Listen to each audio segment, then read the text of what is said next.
And I already forgot what number we're on. Shit. 32. 32? Okay. Welcome. God damn it. Welcome to Pow-wow stream number 32. With me as usual is Hey Camel. Hey, how are ya? Hey, how are ya? And with us today we have Prospero. Hello. And Skep Tock. Hi there. Yeah, so how are you guys doing today? Well, I'm already having sound issues because your intro Skep dropped. I guess I have to log out of Twitter and Discord. But other than that, I'm doing great. How are you? Not too bad. It's been a eventfully uneventful day. It's just mostly been like nothing as far as my social media stuff. I've kind of just keeping it at a distance to calm the agitation that is. And then I'm trying to move in a couple kittens. Oh, that'll be fun. Yeah, the middle cat now is not adjusting well. Yeah, that's the hard thing. Cat psychiatry. Are we talking about actual cats or are we talking about your kids? No, I'm talking confused. about actual cats. Okay. No, we have a couple of strays that they found behind a Macy's. Oh, good heavens. And so they pretty much, like, there's a boy and a girl. The boy is pretty much, all exploratory. He's got everything in order. The girl is neurotic as fuck. And is always on the defense. So we're trying to break her down without, breaking the cat. So... And Dr. No wants us to know that apparently there is another channel named Johnny Hellcat on YouTube. Yes, there is. There's two, actually. Two others. How old are these kitties? If I were to hazard a guess, I would say I'd say around 6 months. Time to become spayed. From Give him the old Bob Barker. Yeah, as soon as we get the okay with that, because she got them from, my wife got them from the Humane Society here, and so we're kind of on a trial basis. Mm-hmm. And I guess we're still gonna see how the middle cat warms up to him, because she still howls a bit. Yeah, but it's not as bad. It's not as bad now as it was when they first made contact. cats seem harder than dogs. Dogs, they just kind of get together and figure it out. Yeah. And cats, man, sometimes I've seen some personality conflicts that rival human personality disorders. Hey, Johnny, did you see that message in side chat? Yes. Okay. Just wanted you to keep an eye out. So how have you been, Skep? I've been doing fine. Another day older and deeper in debt. It's my pessimism for the Republic increases by the day. I think Trump's let the election get away from him. He may have been handed a golden gift by this fellow with the long Polish name who seems ready to testify to the world that Hunter Biden and his dad were being paid by China to, enter into commercial ventures that may really truly bring their objectivity about all things governance, particularly with respect to Elder Biden, into question, and that could both depress turnout of all but the hardcore base of the left and maybe even influence some of the swing voters, not just the swing states, but the swing voters, that the that middle 7 or 8% of the vote that actually determines the elections in this country. And if that happens, man, if Trump actually does walk away with once again losing the popular vote and winning the election, the left is going to go absolutely batshit crazy. Yeah. And the other thing is, I think what will happen is they will make a run at trying to manufacture duplicate votes with the idea that anything is justified. That's my dachshund barking from my lap at somebody who's just walked in the door. One of the grandkids, probably. Shh, no, don't do that. And you know, in the spirit of anything goes, this president must be defeated at all costs.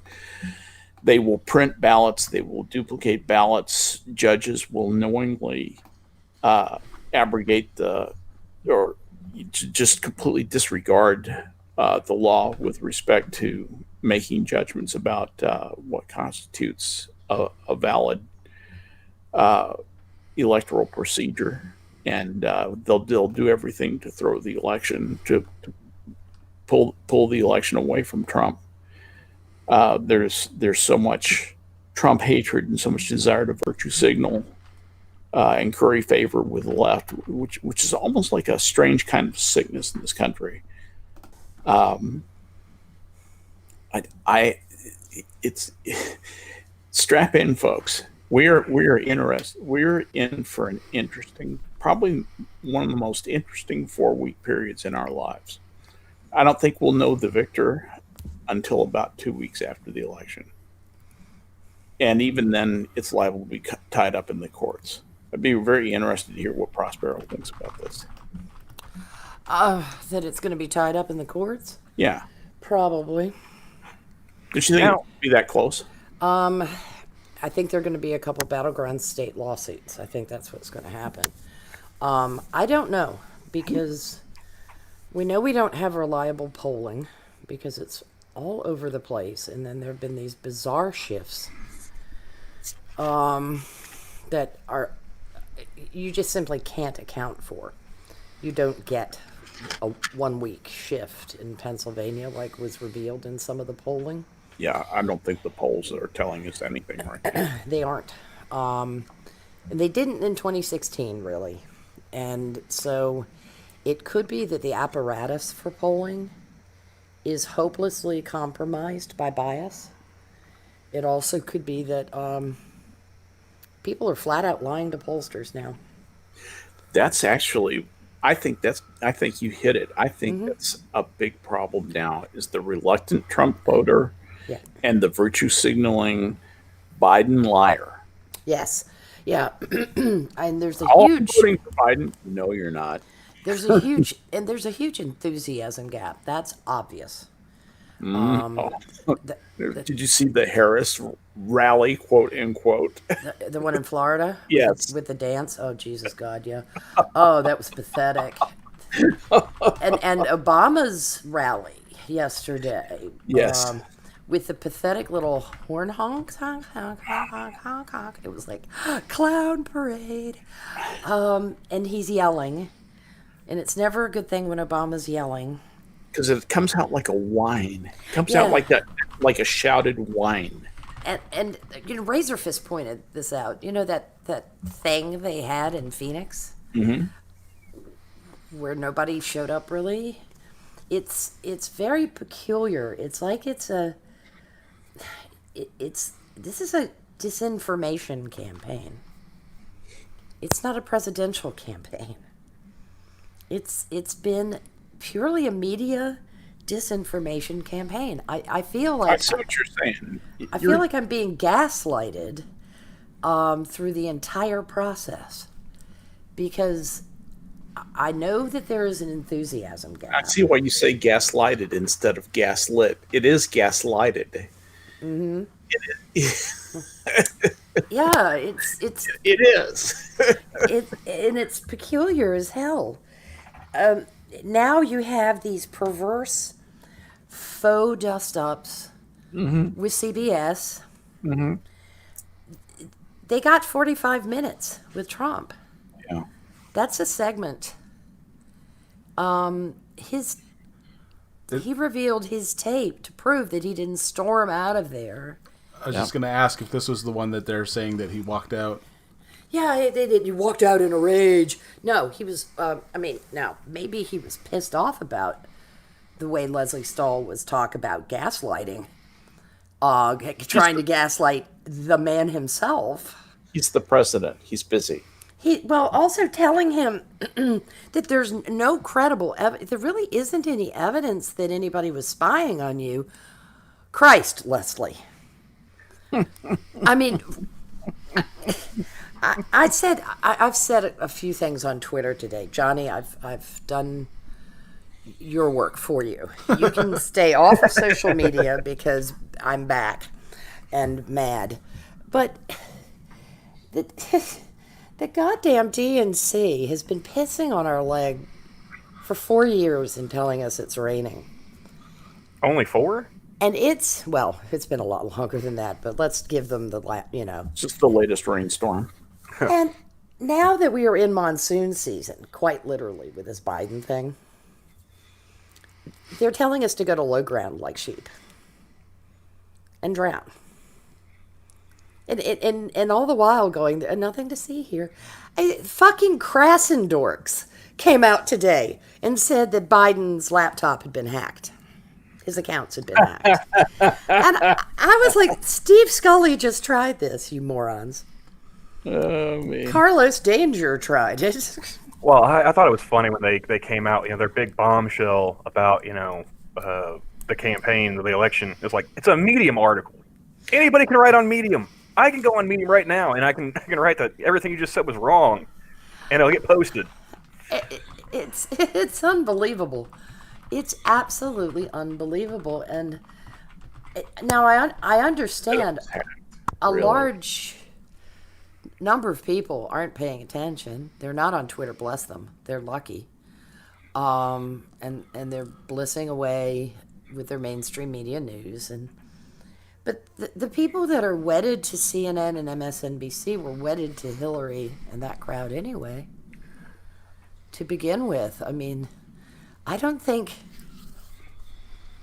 I think the audiences were fragmented well before Trump was elected.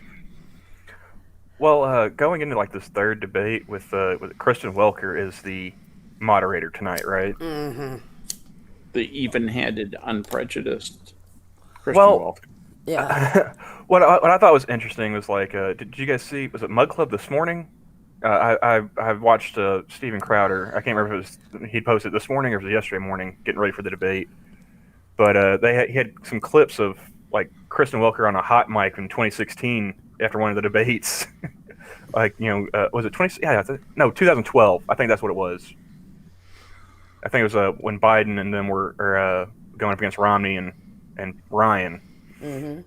And you could see her giving the comms director for the Democrats. This is the question I'm going to ask about. Oh yes, yeah, I heard that. She's very obviously in the tank for the Democrats. Well, Trump has already decided that trolling the debate is the best approach. Because he invited that guy, the Lieutenant Bobby Linsky. Yeah. And it's a little bit like inviting Bill Clinton's rape victims to the debate with Hillary. He knows that it will incense the Biden camp, and that's not a bad strategy. Because when Joe gets mad, Joe goes off script. Now, if Joe is aware, this is a big if, because we don't know. He might even go out there with the lid on. Honestly, I'm surprised that they're even actually having a third debate. Once Trump got diagnosed with COVID, I was like, well, that's the end of that. I'm surprised they're actually putting on the third one. I am too. By the way, I understand that Bobby Linsky was part of something called the New POC program. It was very popular when I was in the Navy. Popular among engineering graduates to go into, and they could come out and be nuclear power officers, either on a submarine or on a nuclear powered carrier, of which we had like 3 when I was in the Navy. He served his 5 years and got out. I think, or 4 years. He might have been in the 4 year that. It was Yeah, he was I believe it was 4 years. 4 year and a 5 year plan when I was in. I think he served 4 years and got out. Everybody's calling him lieutenant. He was USNR, as I was, but he served active duty, and as I did. It's not really proper to call him lieutenant. I correct people who call me lieutenant. I'm not lieutenant. I'm not now, and I don't have a right to that honorific. People who spend a career in the military and retire after that retain that honorific by custom. Captain or chief or sergeant or whatever. Gunny sergeant or master chief or whatever. And that's to honor that lifetime of service. For those of us who just gave 4 or 5 years of our life, that's something in our past. And so I just want to put that out there. People are calling him lieutenant, and that's not really a correct form of address. I apologize for any offense. I barely speak English. I wasn't even going to attempt Polish. No. It's not an offense. All I'm trying to do is I understand. Get it up there and just it's a matter of just being correct in address. And as somebody who used to wear the lieutenant moniker, I would correct somebody if they called me lieutenant, and every once in a while have to do that. And so, I borrowed one of Monkey's lines earlier on Twitter, so I'll borrow another one. I'm just going to call him Steve. Call him Steve, yeah. And in real life, you call me Frank because that's. Well, I don't even know what the guy's first name was either. I used lieutenant because like they've been you said spreading that around like he's so and so, But yeah, I'm looking forward to seeing how Trump goes about using that dude being in the audience, and I think that's going to be interesting. But no, what I originally had wanted to get you guys together. By the way, it's Tony Bobulinski. Tony, okay, he's Tony. Tony, exactly. There we go, Tony. But how you doing? How you doing? I mean, since we got started with talking about like the political stuff first, I guess we can go ahead and keep going with that. You guys saw the Pennsylvania courts saying that they could accept ballots up to 3 days after the election? Like, does anybody think there's not going to be a little bit of squirrely shit going on there, or am I just being paranoid? Well, it's already a nest of squirrels anyway. Like, everything's kind of just... And I know the fact that I zeroed in on squirrels is going to feed Terry's conspiracies even more, but at this point I'm past caring.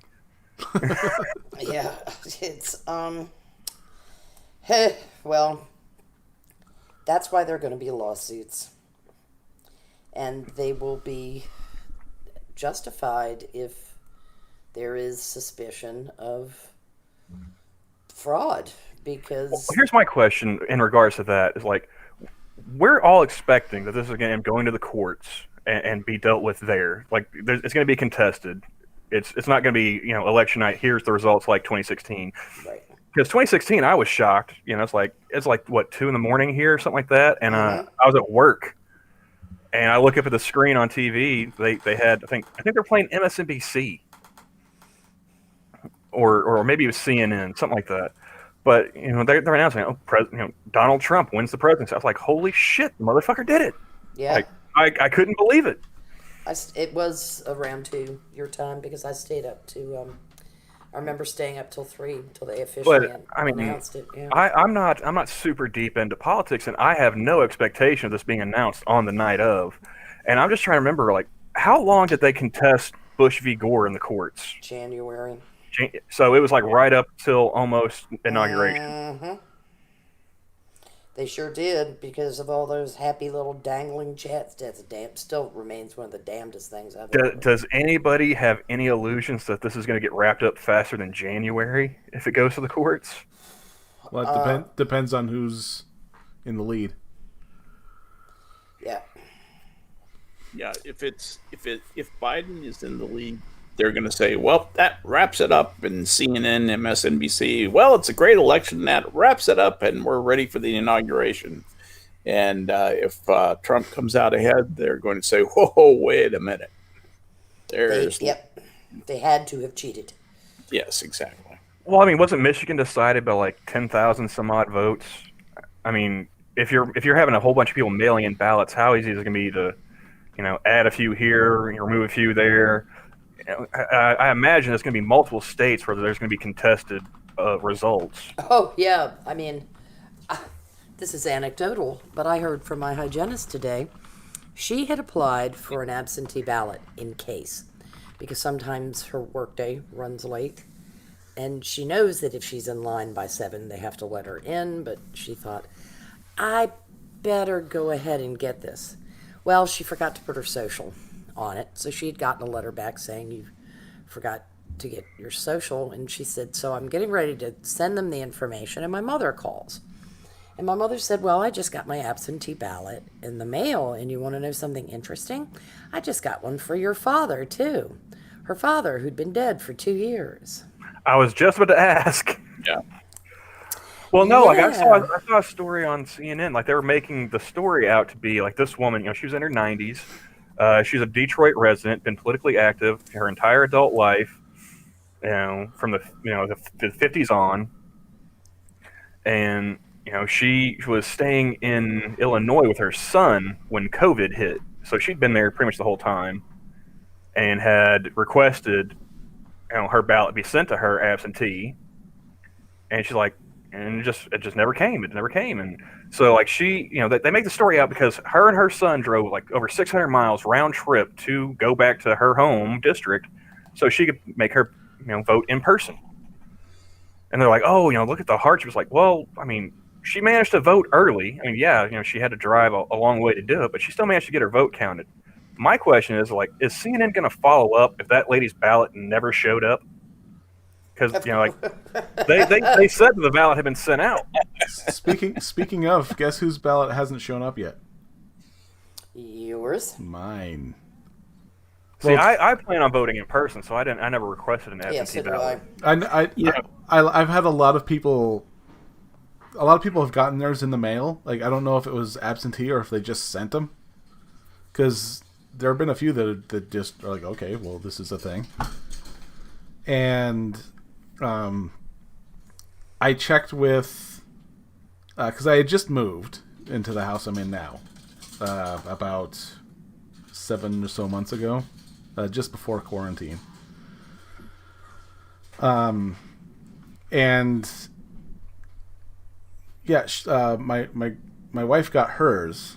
I almost said girlfriend again. I'm still getting used to that. You're gonna get yourself in trouble, man, if you keep that up. And it's on record. So I said it. I said it. Process.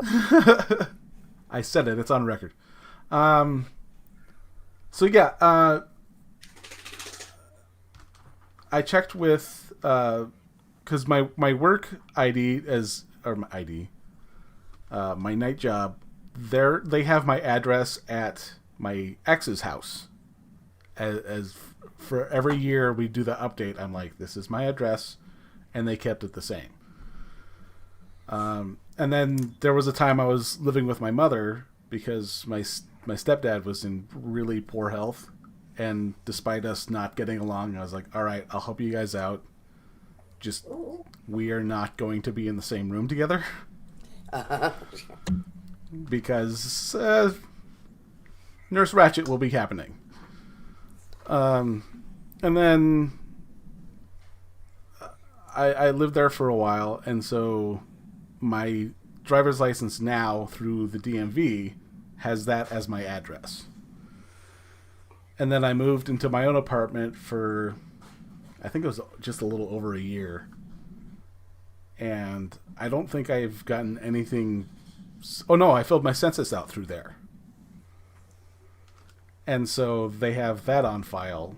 And now I live here, so I'm wondering if, even though I filled out my change of address, I wonder if they sent it to that place. They might have. So you're saying your ex is going to get a vote for you? Well, I already checked with her, and hasn't seen anything. So I'd say the same thing too. No, Double your voting power. exactly right. I mean, that was the thing. Like with like my mother and grandmother, like they'd always ask me like, so who should I vote for? I mean, so I pretty much had 3 votes. Like if you really want to talk about like overrepresentation, you know, I had it. You know, it really kind of pisses me off. It really does. That this should be handled a lot better than it's being handled. And yeah, I'm wondering like how much of this is patchwork, you know? Well, a lot of it is, and part of the problem is stuff through the mail. This kind of stuff is going to happen. It just is going to happen. And I say this as somebody I used the geezer provision, told him to send me my vote in the mail. And in Texas, here's the thing: I went and voted in the in the geezer provision, and they sent me my ballot. I filled it out and sent it back. Done and done. I voted a long time back, and I voted 2 weeks ago. The I could see my vote. There's no back end check of me voting. That vote doesn't go in and some registrar says, "Oh, Frank Nancy voted. You know, let's check him off the voter rolls so he doesn't come in and vote in person." So being a registered voter, I could go down on election day and vote myself. I absolutely could. It's just on my honor not to. Yikes. Yeah, like I'm scatterbrained, so I'm bouncing back and forth on the same topic. But like I remember a couple months back, you know, when they really started talking about, you know, mail-in voting as a serious possibility with the COOF and everything. Because I think Johnny, I don't know if you follow them or not, but I think the 3 of us follow the Krasny scenes to see what kind of shenanigans they get up to. Yeah. Assholes. I don't, because everyone else does, and so I see. Yeah, it anyway. pretty much, right? Like, We keep tabs on them for you. I watch from the stands. But, Smart man. Well, I always thought I never thought that they were all that interesting. It was the people following this, like, oh, you're an interesting case study in humanity. Yeah, or lack thereof. And you know, when they started, you know, parroting that same thing about the mail-in, you know, oh, it'll be secure, you know, there won't be any fraud. He's just fear-mongering. So I went to YouTube and I found local news from different states, different years, going back at least since the 2014 midterms, that I found like on page 1 of my YouTube search results. You know, you had Georgia, California. I think you had North Carolina. I mean, I could just go on, like a handful of states, different places. You know, these are all UPS federal employees just throwing fucking mail away. It's like, if you think they're going to do that with your bills and your junk mail and your birthday card from your Meemaw, do you really think they won't do that with your vote too? You think that's something sacred? No, you're right. They've been doing it to military ballots for a long time. No kidding. I mean, there were guys posted in the sandbox who never got their damn ballots, much less could figured out where they were. I mean, they were utterly disenfranchised. Congratulations. You're serving your country and we've disenfranchised you.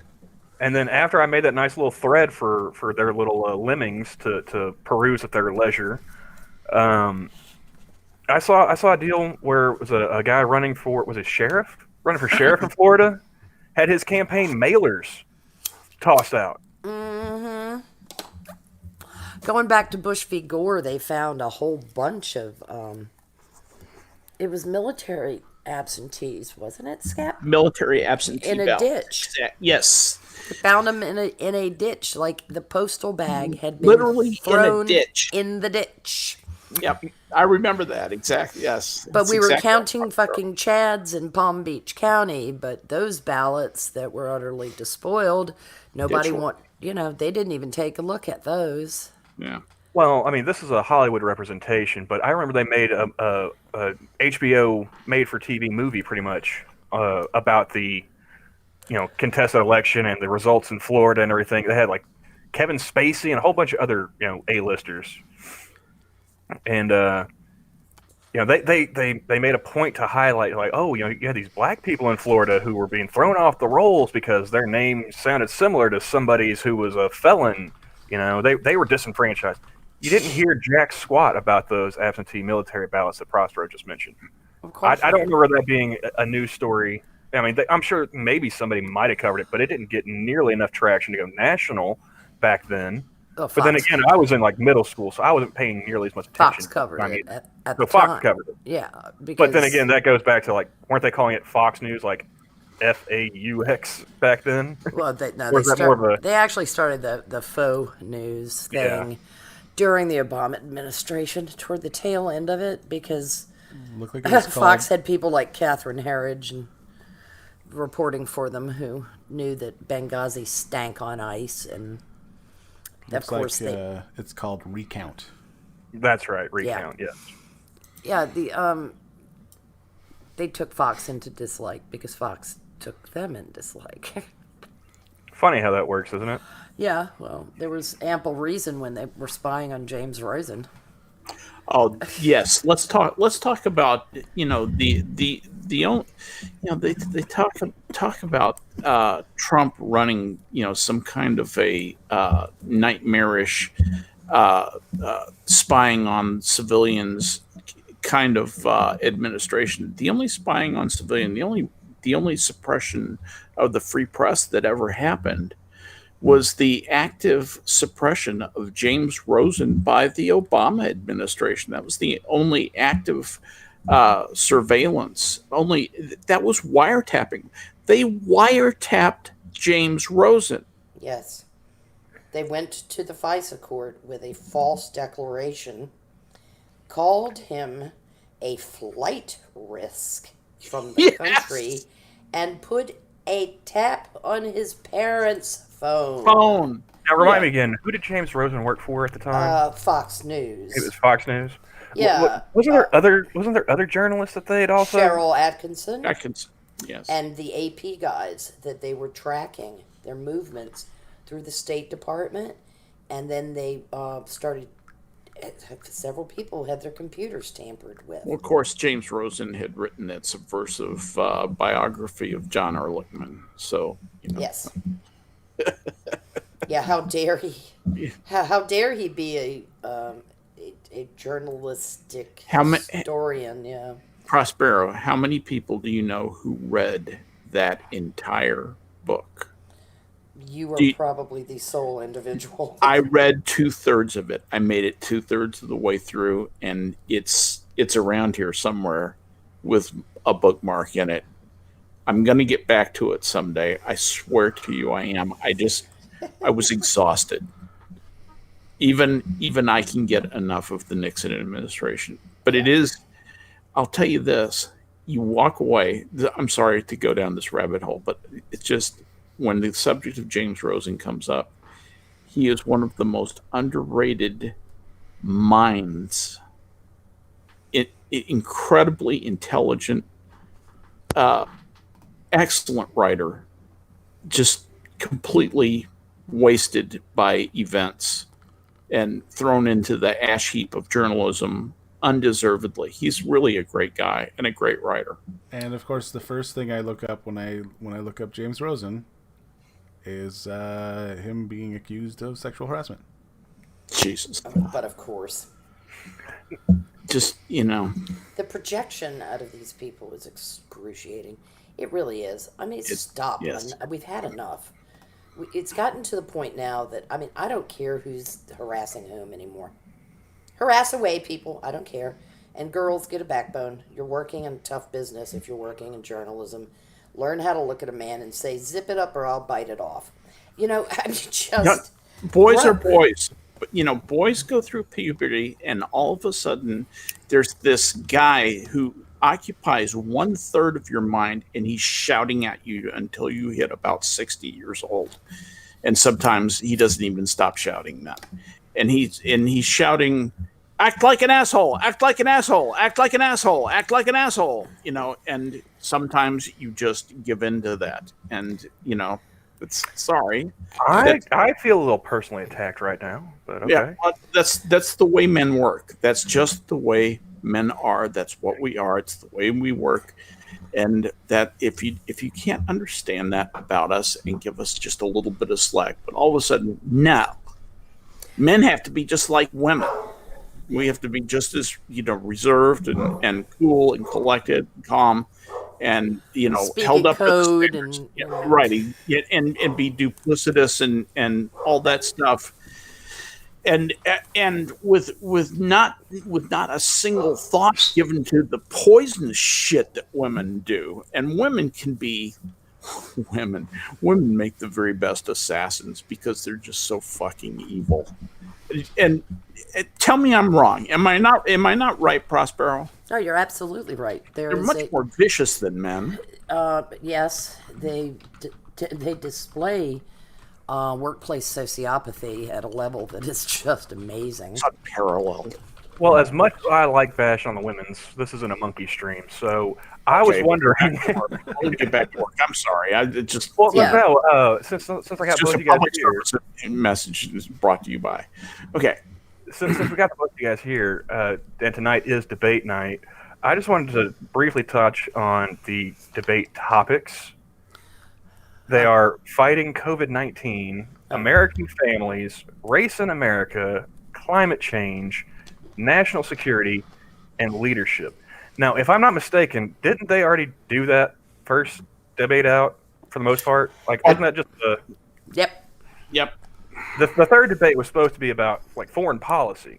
Oh, yeah, but it's not. Or as Scott Adams said, imagine doing such a great job in foreign policy that it isn't a topic of the debate.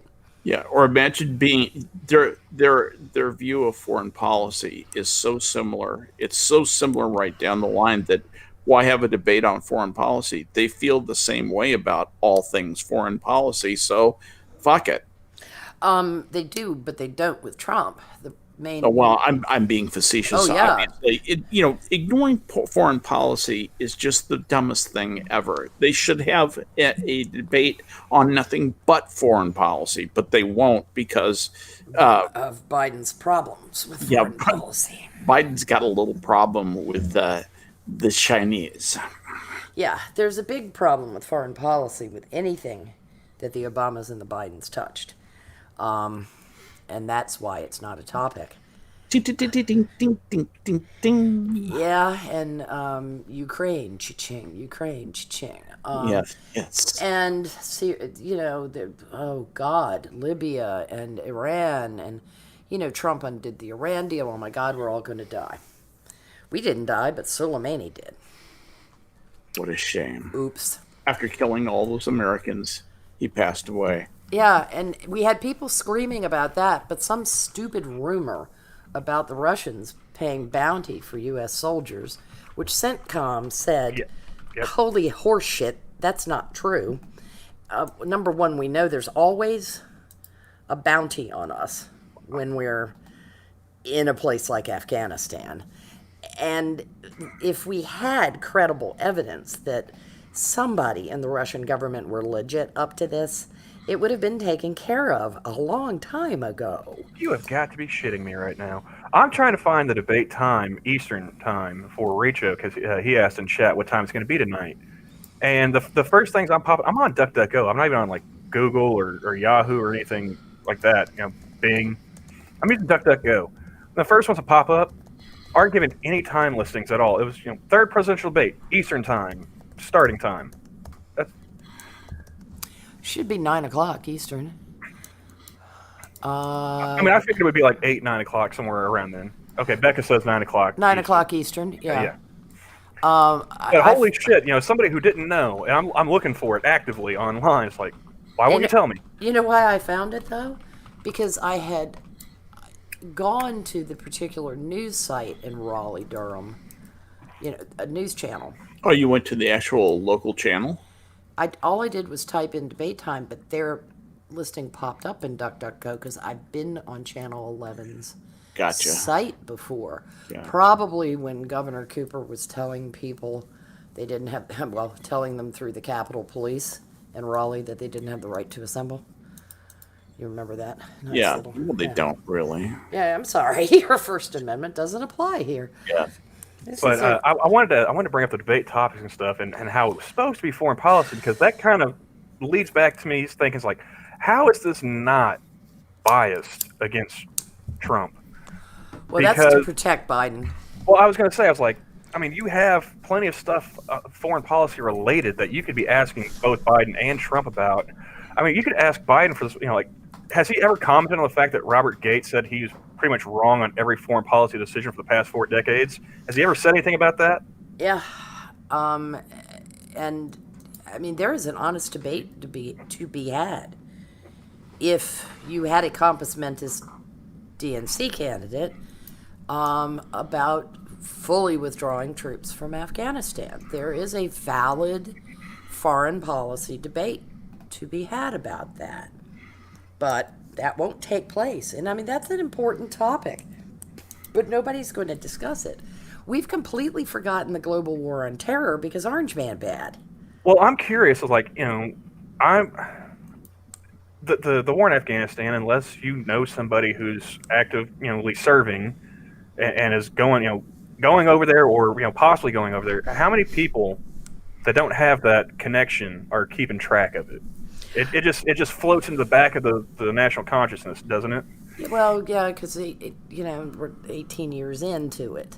But also, I was going to ask you guys the question, because I really like hearing what you guys have to say about stuff like this. How do you guys think, if we were to fully withdraw, and this could be a debate question they could ask if everybody was competent and lucid at the time, like, how would drawing down our troop levels to 0, fully pulling out of Afghanistan, how would that affect our negotiating power with Iran? Biden, he's saying he wants to go back to the Iran nuclear deal that they had in place. Well, I mean, does having troops in that area, does that help our position? Does it hurt our position?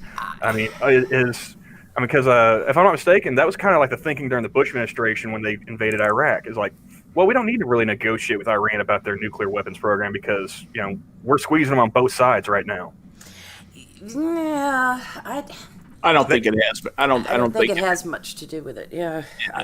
Well, I was wondering if there's any calculations there at all in regards to whether or not we have troops in Afghanistan. Not in regard to Iran. The calculations would be in regard to the remnants of Al Qaeda and ISIS and the Pakistani duplicitous bastards that are constantly plotting against us.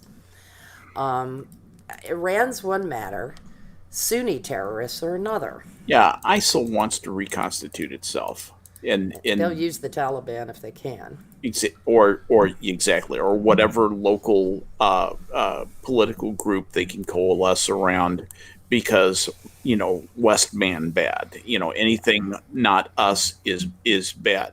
And also remember that the Sunnis hate the Shia, which is what Iran is, just as much as they hate the West.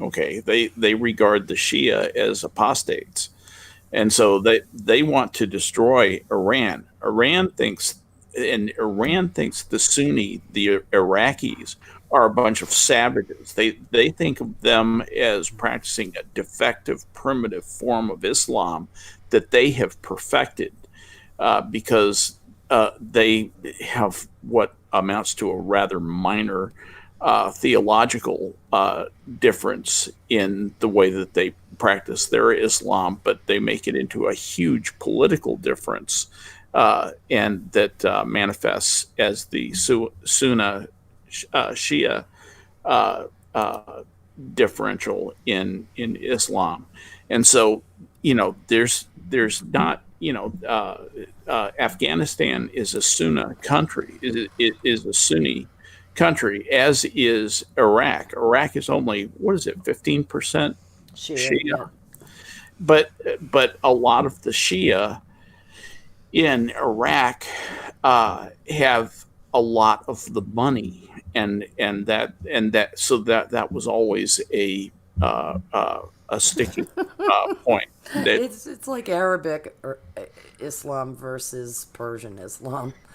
It's kind of funny how the Sunni do better with capitalism than the Sunni do. You mean the Shia do better with Or the capitalism? Shia Yeah. do better than the Sunni do.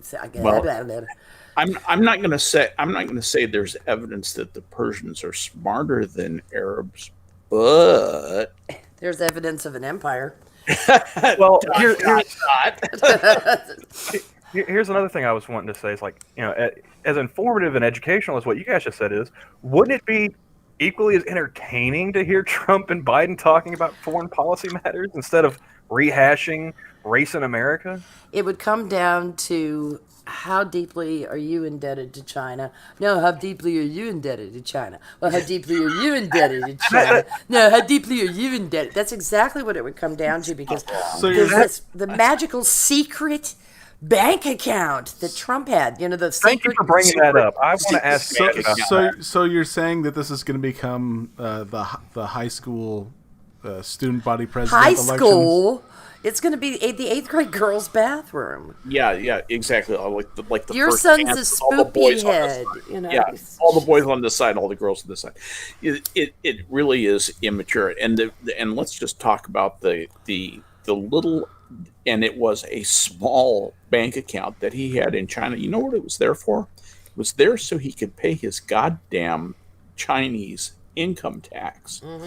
He had to pay his taxes, and in order to pay your taxes in China, which is a cashless society, you have to have a bank account in fucking China.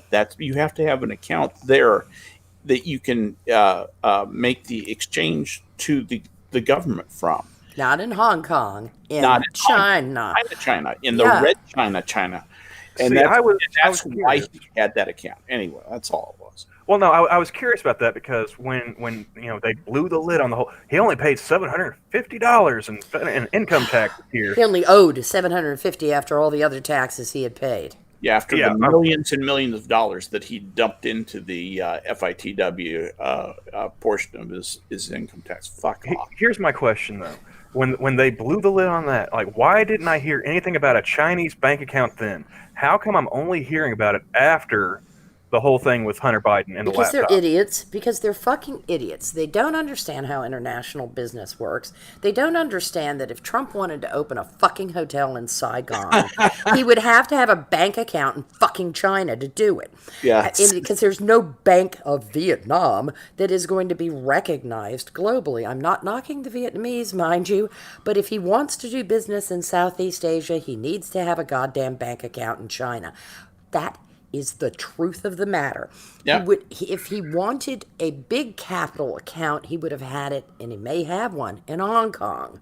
Yeah. But in all right now, what he's probably going to end up doing is saying "fuck all of you" and moving it to Mumbai. Yeah. It's absence of understanding of business, and it's whataboutism, and you cannot compare a tax-paying account, which is what that was, to fucking money laundering for the Chinese, who have been peddling influence with the DNC since the Clinton administration, Right. if not before. Since Al Gore was hauling sacks of money back for his campaign from the Chinese, $100 million at a time. Yeah, that guy got in trouble, the bundler, and then there was another dude that the FBI arrested in 2015, I think, 2015 or 2017, who had been linked to the Clintons. And of course, you have Dianne Feinstein's driver, who, of course, the FBI found they really hadn't learned anything substantive. Right. Knowing what we know about the FBI, he probably sold so much information to Beijing that they've got everybody by the short and curlies. I mean, Mark Kelly, heretofore kind of unknown in the political sphere other than being a political spouse. And we're talking about the husband of Gabby Giffords, and Yeah. he's running for Senate. If they found a bagman for the Chinese polishing the hibachi in their backyard, I wouldn't be surprised. You can't play in the Democrat pool if you're not playing with the Chinese. Yeah, they're very deeply. They seem to be very deeply involved with Chinese money, and the thing about Chinese money, it's that sweet power that it never seems like a problem. It's helping a good cause. Take it. It's in a good cause. We're not asking anything for this. Just take it. We anti-racist too. Yeah, we anti-racist too, and we might want a favor here or there, but it's down the road. And see the Chinese, when they say they play the long game, you don't even begin to understand what the long game is to the Chinese. 5 centuries. I was going to say it's measured in centuries. That's exactly right. And they are looking at we're going to really enjoy owning the North American continent in the year 2250. And that's the kind of plans that they make. Those are the kind, their plans for conquest. They understand subtle moves and long-term planning. They believe they can, and that's their egotism and ultimately their downfall. Is they believe they are such master manipulators. They believe that they are Harry Seldon types, Foundation and Empire types, that they can control all those processes and plan for them. And the fact is you have Donald Trump is the mule. Donald Trump is the mule who enters the world and disrupts all of Harry Seldon's plans and disrupts the plans of the Second Foundation. And the Second Foundation never gets built, basically, in my analogy here, for those of you who know. For Asimov fans. For Asimov fans, yeah, Asimov fans. So anyway, in point of fact, what that doesn't end up really hampering the Chinese, because the general direction that they go in is still positive. So they have these plans within a plan within a plan. So it's like a nested plan, and so the plan within a plan still goes forward. They still make progress in that general direction, and they are doing just that. And it's you can watch that happen. And I've seen them make enough progress in my lifetime.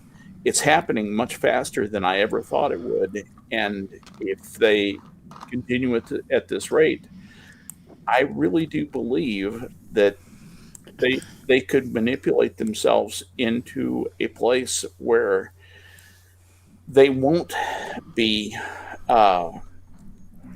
burning coal. They'll be burning uranium. Yeah. And they won't be a huge polluter. They won't be subject to world sanctions. They'll be world leaders and world beaters. And we will be trailing the Chinese comet. And they will be dictating world policy. And that'll happen in less than a century at the rate things are going. Yeah. If I could whisper in Trump's ear, if you get 4 more years, see what you can do to disrupt their activity in Africa. How long has that been going on? Because I remember seeing that documentary. And Western Asia. And Western Asia, but particularly Africa, because it's so resource heavy. They're mining stuff in Pakistan, too, in southern Pakistan. Yeah. So, I mean, both try to interrupt the flow, their supply of minerals. Yes, exactly. leave them stuck with North And Korea. you're right. The rare earth stuff mining that they're doing in Eastern Africa is just hideous. What they're doing to. Yeah, and I mean, there is a way to seduce a little friendship there too, and to pay attention to the forgotten continent. Just for optics alone. Yeah. And Well, I do appreciate you bringing up Africa in regards to China, Prospero, because Kyler says they've been doing it since at least the 70s with Africa. Angola. I was Yeah. going to say Angola is when the West really started to, I think, sit up and take notice, but they did nothing about it. Absolutely nothing. Well, the reason why I wanted to kind of dovetail into this, since you brought up the topic of Africa, my notifications lit up a second ago, and I always love how they news for you. It's like, I didn't ask for this news, Mm-hmm.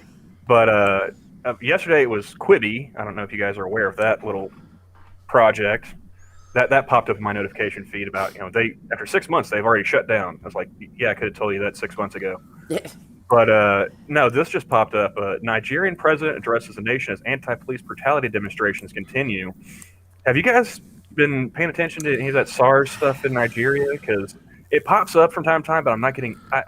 It's never anything like deep analysis that I'm seeing, and that's why I wanted this debate to actually be about foreign policy, because this whole year the news has been nothing but COVID and protests / riots, and What I mean, stuff even before Trump. What stuff in Nigeria did you want to talk about? Well, I was wondering if you guys had kept track of any of this police brutality, this unit they have, SARS, is like an anti-robbery or something like that. 'Cause I wondered if you guys knew anything about it, if you'd seen anything, because I'm getting very, very, very surface level, this this just popped up, All I've seen is the reports that there were protests. It's not. It's for lack of time. This news cycle is insane right now, and the ability to do a deep dive into that, because it's going to rabbit hole, because you've got to source the news and then source the news that you sourced because of, somebody's bound to say African Americans are being oppressed in Nigeria. I mean, that's some idiot's bound to what they think about that in Nigeria, right? Yeah, but they're bound to liken it to BLM and their Pan-Africanism and all that kind of shit. So I don't know, Camel. My wife has reported some stuff back to me about SARS, the anti-robbery squads in Nigeria, because my wife exports cars to Africa. She's probably the single largest car exporter in the United States to Africa. She exports all over Africa, but Nigeria is by far the biggest customer state that she exports to. She also exports to Europe and Asia, but Africa is her biggest customer. And she was talking about the SARS thing, and her customers love the SARS guys, because SARS was formed because the people who actually have some money, the businessmen, were getting robbed on the street by gangs, basically. And so the SARS are essentially gangs of policemen who go and find the people who are about to commit robbery, and based on tips and things like that, and sometimes without a great deal of respect for rights guaranteed in their Constitution, go beat the shit out of them and take them to jail before they commit crimes sometimes. And they have evidently been pretty effective at preventing a lot of crime, but they're also seen beating the crap out of people who are just sort of walking down the street, even though those people are likely wanted for several, robberies, beatings, murders, kidnappings, and so forth. And so essentially crime was getting out of hand, and the SARS squads were formed to do something about it. And the SARS squads are not great respecters of the rights guaranteed to citizens under the Constitution. So that's kind of the dynamic of what's going on there. But the middle class and the even the upper lower class of Nigeria are cheering these guys on, and they say they make us feel safe. And how does it show that I'm in the know that you guys were talking about SARS, and I was thinking the disease until Oh no, I thought you meant the anti-robbery squads. I'm so sorry. No, until Camel said it, I was just like, are they talking about, like, who are these guys just running around just injecting people with SARS? Like what's going on here? No. These are police groups. These are police groups in Nigeria. That's what I thought you were talking about. No, that's what Camel was talking about. Like, I had no idea that was a thing. Okay, This is that just saying, like, a big thing. he was commenting on his own ignorance of the situation. I am blissfully ignorant of a lot of things.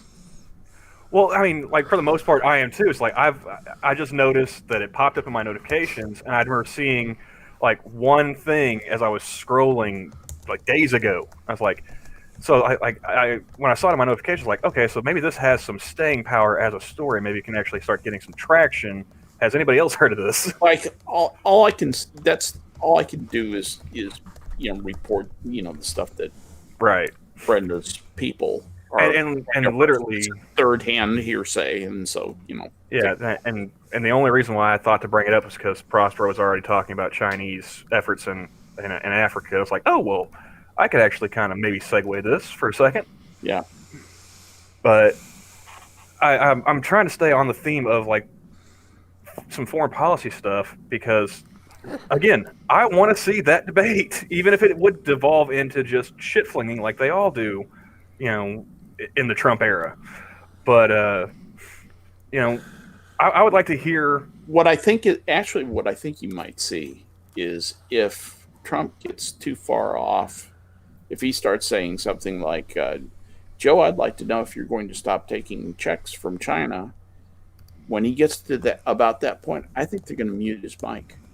Well, I was curious because they still have like national security in the, and I'm willing to bet you they're not going to look, outwards towards, Africa or Asia or anything like that necessarily as threats, or even the war on terror.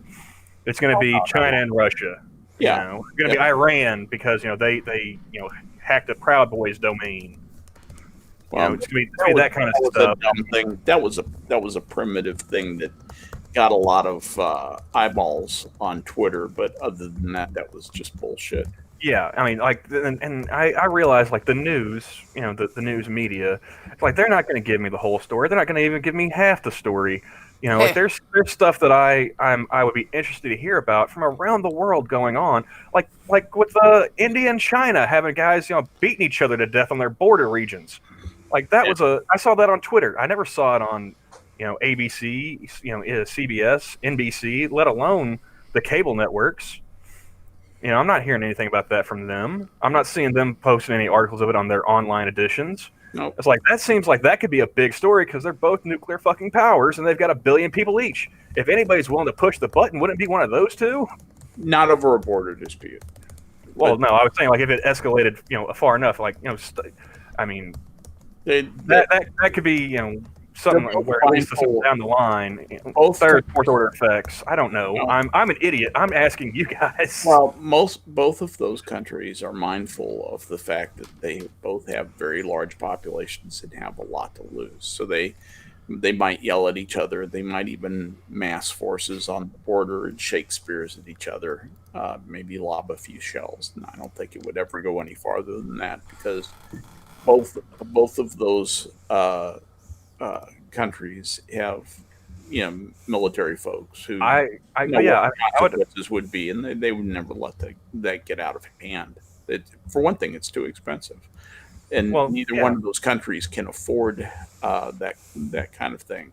China is economically a paper tiger. China is a completely credit-backed country. It is leveraged so hard it hurts to look at it on a map.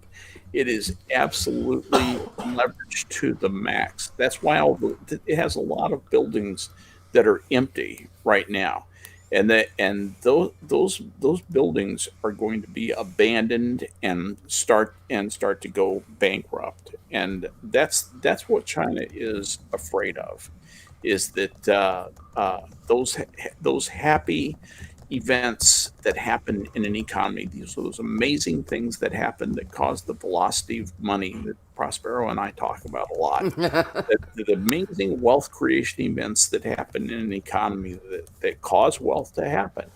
They're afraid that critical mass will start to attenuate and will become less dense to the point where the rate of wealth creation will dip below that critical point that it takes to sustain uh, their ability to stay ahead of their debt curve. And when that happens, man, they go broke in a hurry. When that happens, they can state the value of the yuan all they want. They can claim it's worth this many dollars or that many dollars, and no bank in the world will honor that exchange rate. They'll be there'll be a de facto float on their currency, and they will basically have to close their currency to the world. And when that happens, they become a gigantic North Korea. That will be economic disaster, privation, and yes, starvation on a massive scale. The Chinese know this. They're very, very many smart people in that country. They know that this could happen, and they know this must not happen. So they have to keep those wealth creating events happening at a very hard rate, because that credit tiger is chasing the dragon, and the credit tiger will eat the dragon. Now, what happens to the rest of us if that does happen, Skep? How's that going to impact us? Because I imagine world's second largest economy, it's going to have some fallout, right? Yeah, it's basically the the the macro effect. The big effect will be for us. Prices of almost everything will go up markedly, and but the world infrastructure is such that there are substitution economies for everything that China does for us. In Indonesia, the Philippines, Japan, Thailand, Vietnam, there are substitution economies to make and build and do everything that they do. The problem largely is scale. And so, for big consuming economies like what we have, consumables that we get from China will increase in price. How much? Hard to say. It's liable to be fairly dramatic at first, and then the great thing about market economies, and this is where socialism falls on its face. The great thing about market economies is whenever there's a price increase, that's a problem just waiting for a market to solve it, because a price increase caused by an inability to produce something that's being demanded is just waiting for production. And production is just a problem waiting for capital. And capital is nothing but stored time times labor. And so all those things combine, and what is it that loses that? Greed, and greed is an infinite supply. So those problems solve themselves in a market economy. That's why market economies always will outdistance and outperform socialist economies. Yes. Always, for that reason that I just outlined right there. The central planning economies are not flexible. Because They're just not flexible. The end point is always determined. Yeah, and it's I wish Robert Reich and Paul Krugman would learn this lesson. Well, I have offered to take Super Bob to the cantsy. airport so he can go see one of those places he was talking about. Oh yeah, Reich makes me I ill. haven't heard back from him yet, but I'll keep you posted. These people who are supposed to be such fucking geniuses, and it's like I mean, even Lord Keynes, I think, from the great beyond, is shouting, "Not that way, assholes." Well, he was a smart man. He was much smarter than Reich. And Reich is not a stupid man, but sometimes he cannot see his hand for his nose. He just Economies. Here's the thing. Economies are not supposed to be partisan. I mean, capitalism is not a political structure, and people are treating it as if it is. It is not. It's a mechanism. That's capitalist thinking right there. Well, that's what drives me crazy, though. I mean, it's that's not. redundant. That's just thinking. Yeah, it's. That was just thinking. That's all that was thinking. Exactly. It's ridiculous when everyone just throws that label like it's some sort of slur. Yeah, it's because of fucking Marx trying to create, adding ism to the word capital, making it sound like it is a philosophy. He was confused by one. He made the biggest and most identifiable and easiest to disprove assumption that he made, and it's the most wrong assumption, is that labor has an intrinsic value. Yeah. Labor has no intrinsic value. Labor has the value of what the market will pay for the labor. If he had been of a rural bent, he would have understood this at the base. He would have understood it. Because the simplest way to explain why there is no intrinsic monetary value, there may be moral value to labor, there may be spiritual value and mental health value, all these things to labor, but there is no monetary value to labor. The simplest way to explain it is farming. The amount of time a farmer spends in his fields from year to year can be exactly the same. The time allotment of labor is exactly the same. Yet what he yields from those fields and what he gets for that yield will not be. No, it can vary very substantially. In fact, the way the farmers, my experience, is that the time that they spend is all Yes. all of their waking time, Right. And then they get what they get. And some years they get a good harvest and lots of cattle and lots of hens and roosters. And some years they have a lean harvest and not too many cattle and not so many chickens. And they take the good with the bad. And it doesn't matter. They work their asses off all the time. And there is no intrinsic, they can't put a dollar value on their labor.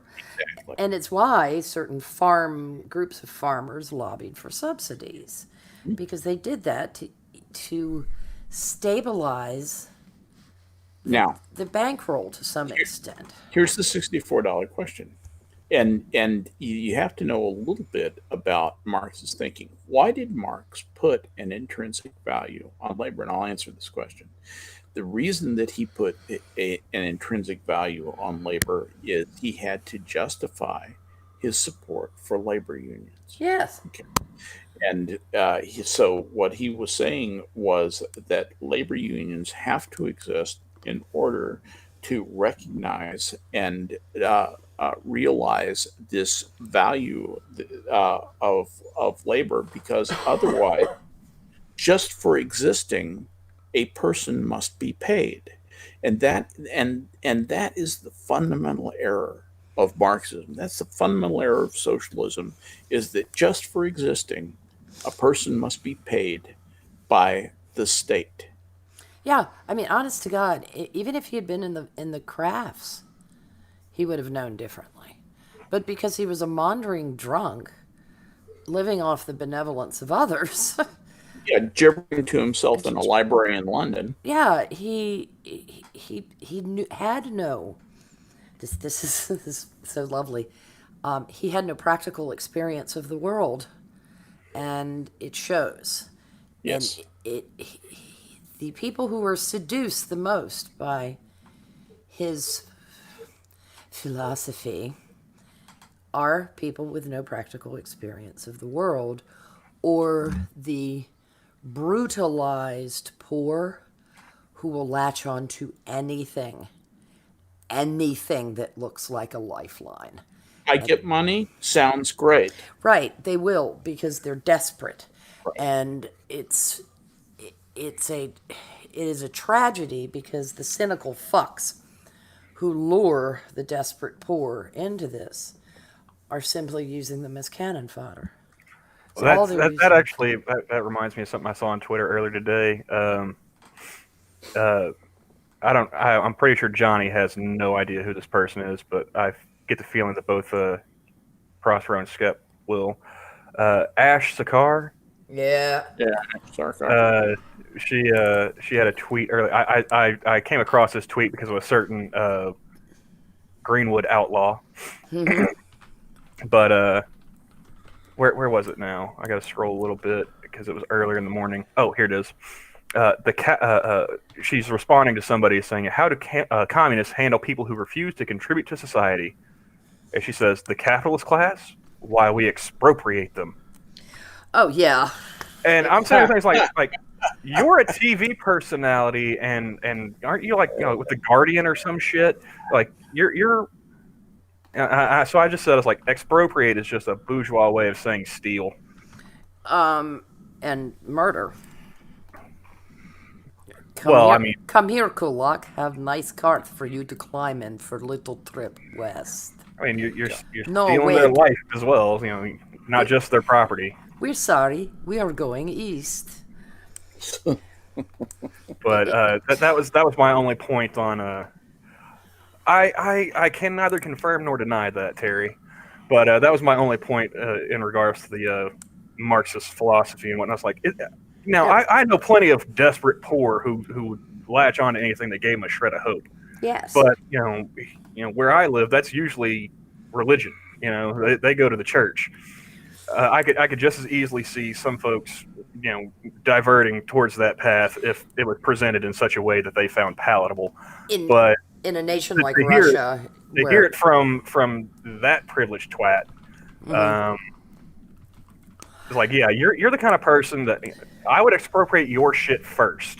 Well, if we're gonna kick off the revolution, I'm knocking down your door and taking your shit. Well, it's why the soft socialism, the step toward communism, is what's used. Because social safety nets sound so lovely, don't they? Well, yes, they do. But they don't stop at being social safety nets. They become permanent, subsidized classes of people who functionally are getting paid to exist. And then the seduction goes farther and farther down the road. And eventually you get the glorious paradise of communism. You get the Hugo Chavez's and now Maduro. You get and the cynical people that sell this to these serfs and permanent underclass do so knowing that they are going to be able to aggrandize themselves to such an extent because these people are ignorant of how everything works. If they're getting a bag of rice a week, they're happy. They don't realize that the king is getting 4 tons of rice a week. Right. And he's offshoring that rice.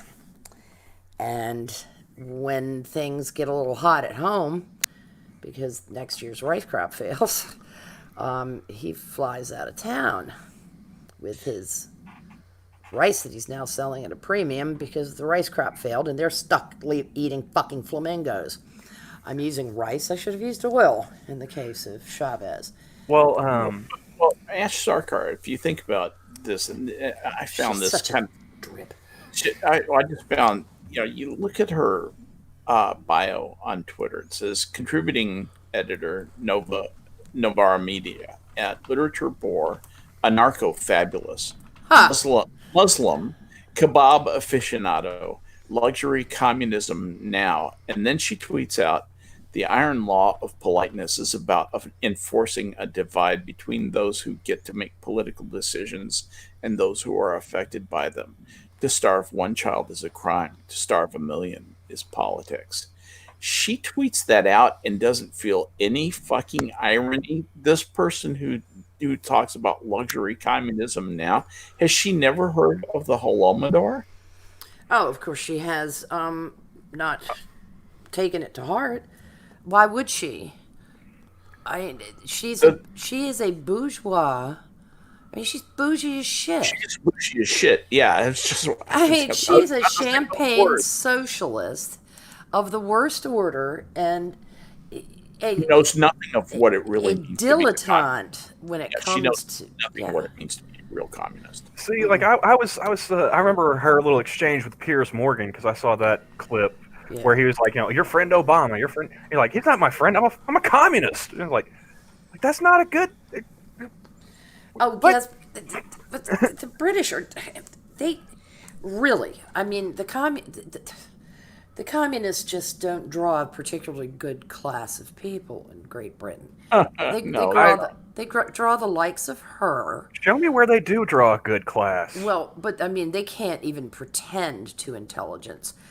John Macdonald, the former Shadow Chancellor of the Exchequer. They just call him the Shadow Chancellor now. He's no longer. He's not part of Starmer's front bench boys. He is a Marxist. A Marxist wearing a bespoke suit. Think about that. How ironic is that? Now, because Think about that. Savile Row tailoring, and Marx and Engels spewing out of his mouth. Because there's so many ists and isms running around, what exactly is a Marxist? A follower of Karl Marx. Well, I mean, Karl Marx was as far as I think Johnny's trying to get the difference between like a Marxist, a Leninist, a Trotskyite, the different flavors of communism that people keep. A Maoist. I'm going to excuse myself for a moment and let Prospero detail the difference between those. I need to run down the hall. I'll be right back in just a second. I don't even remember. I mean, because like that's the thing with like online communists. You always get like, oh well, you're a fucking Marxist. Oh no, I'm a Maoist. All right, well what's the difference? Body counts. This is great leaps forward. It seems to me like whenever I hear it, my brain automatically goes to I'm non-binary. And so I just sort of like, and you are out of my head already. and then you have like the tankies, which if I'm not mistaken, those are Stalinists, aren't they? I don't know. This is how much I hate communism. I make no distinction. They like to say, well, I'm a Stalinist, I'm a Trotskyite. Well, that's lovely for you. Yeah, it all goes in the trash bin in my brain anyway. So it's like, if you're any flavor of communist, go fuck yourself. Thank you. Well, I just find it fascinating how they've come to the same conclusion pretty much. They've just taken different paths to it. Yes, they have. And they think that somehow makes them different and or special. It's like, you still want to take my shit, dude. I'm not going to be in favor of you. Well, the inconvenient truth is Mussolini and Lenin were great friends at university. I do remember you saying that. I can't remember if we were on stream or if we were off when you said that. Yeah, they were buddies at university, and they just took different paths to the same ends, basically. What really distinguishes fascism is a state corporatism, as opposed to state ownership of all and sundry, but it's still socialism. It's still, sorry guys, but the Nazis were socialists. That's why I never really bought in Mussolini. That's why I never bought into the whole political spectrum. Before they had the compass test. Yeah. It's like, how do you have fascism on one side and communism on the other? It's like those seem like they're the exact same fucking thing to me, with slight variations. How do you get one on the right and one on the left? And then some people advocate for horseshoe theory, and I think it's just a big circle with the shitheads at the top and the rest of us at the bottom. Because But authoritarianism bad, okay?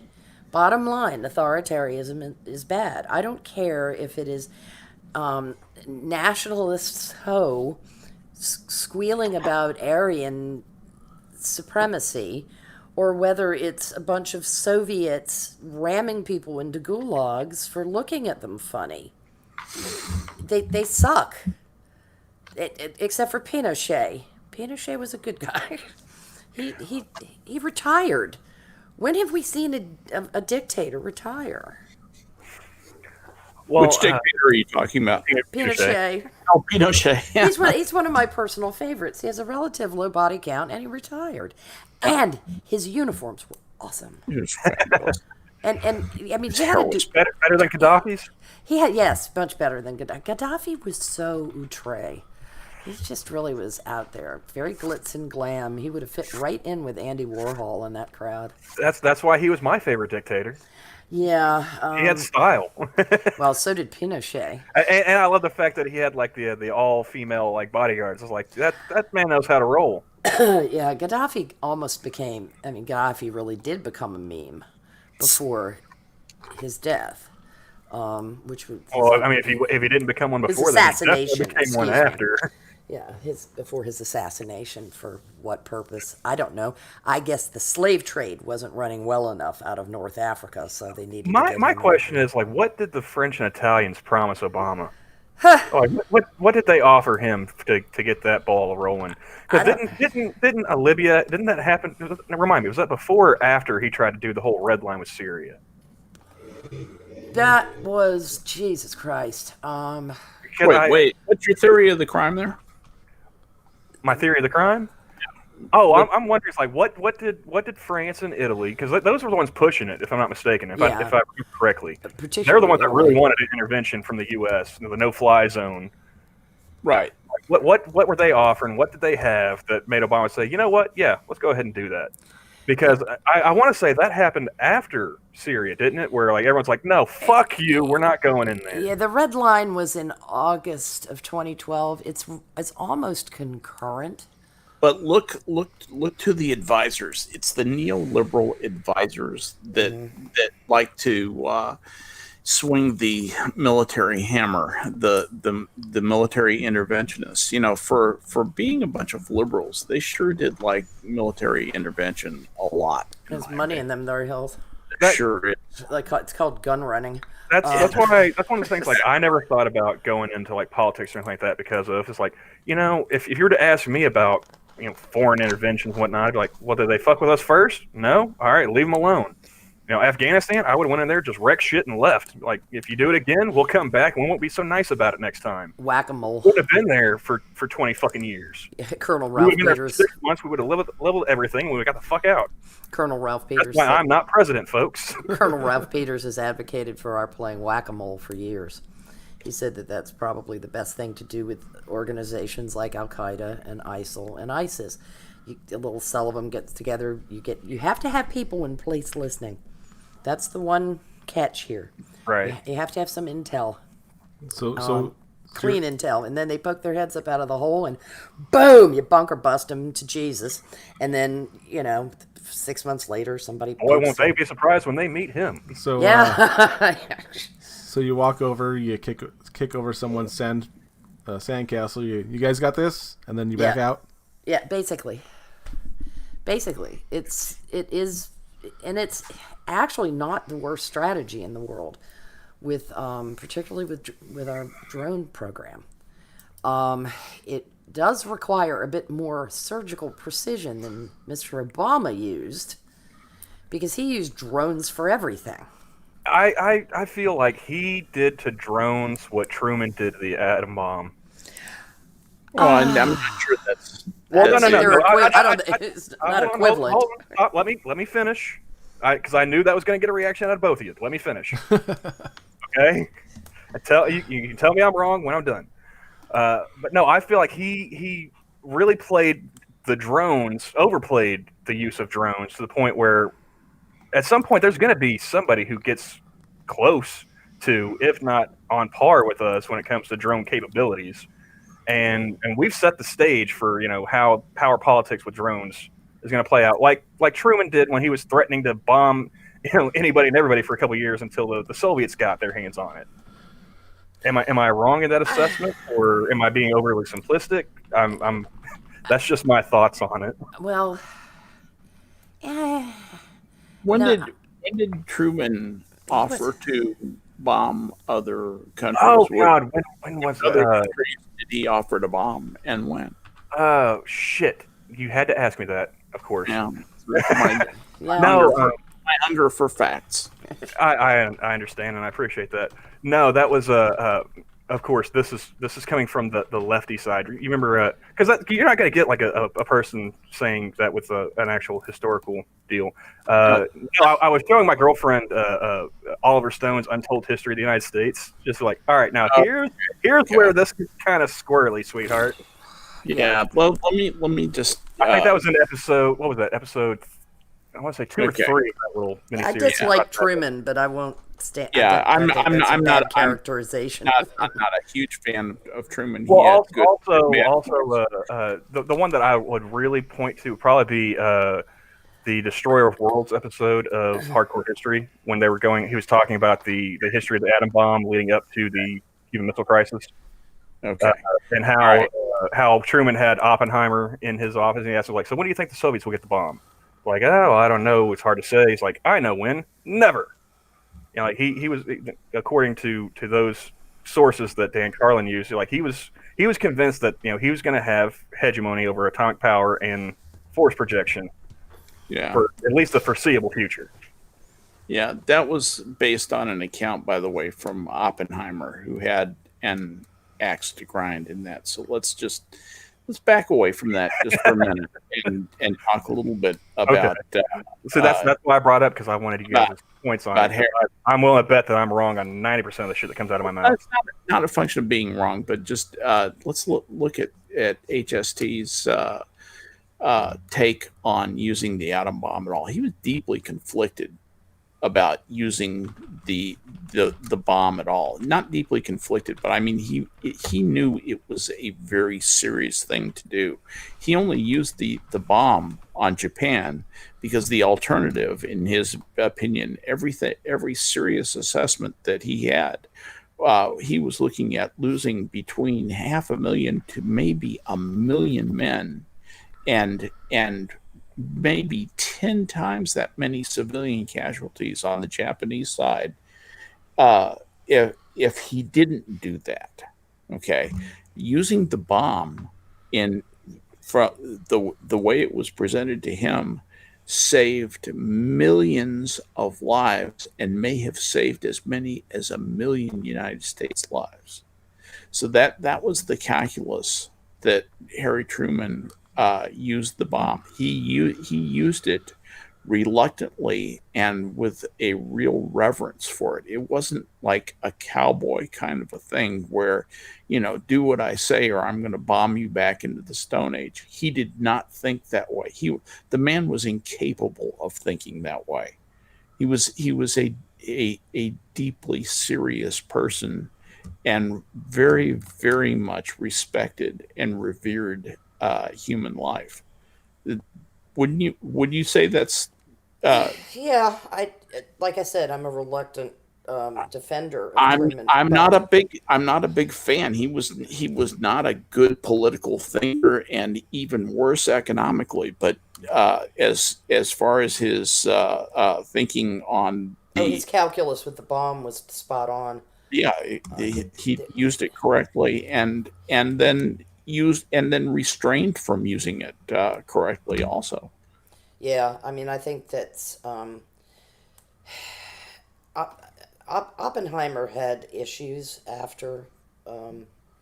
Oppenheimer was an egotistical prick, yes, according to everybody, and I have this like on second and third hand information, but from horses' mouths. He also had something approaching survivor's guilt.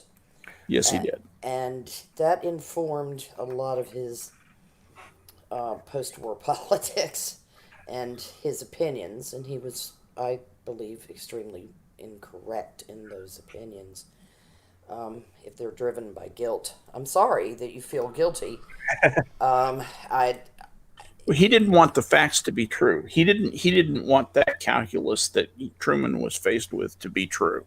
And so he simply said, that's not true for me. yeah. And so, okay, that's kind of what the left does today. Well, yeah, and I mean, he was an egghead. He was not a man experienced in foreign policy. He was a scientist. He was an idealist. And an idealist in that regard too. And I mean, the awesome nature of nuclear power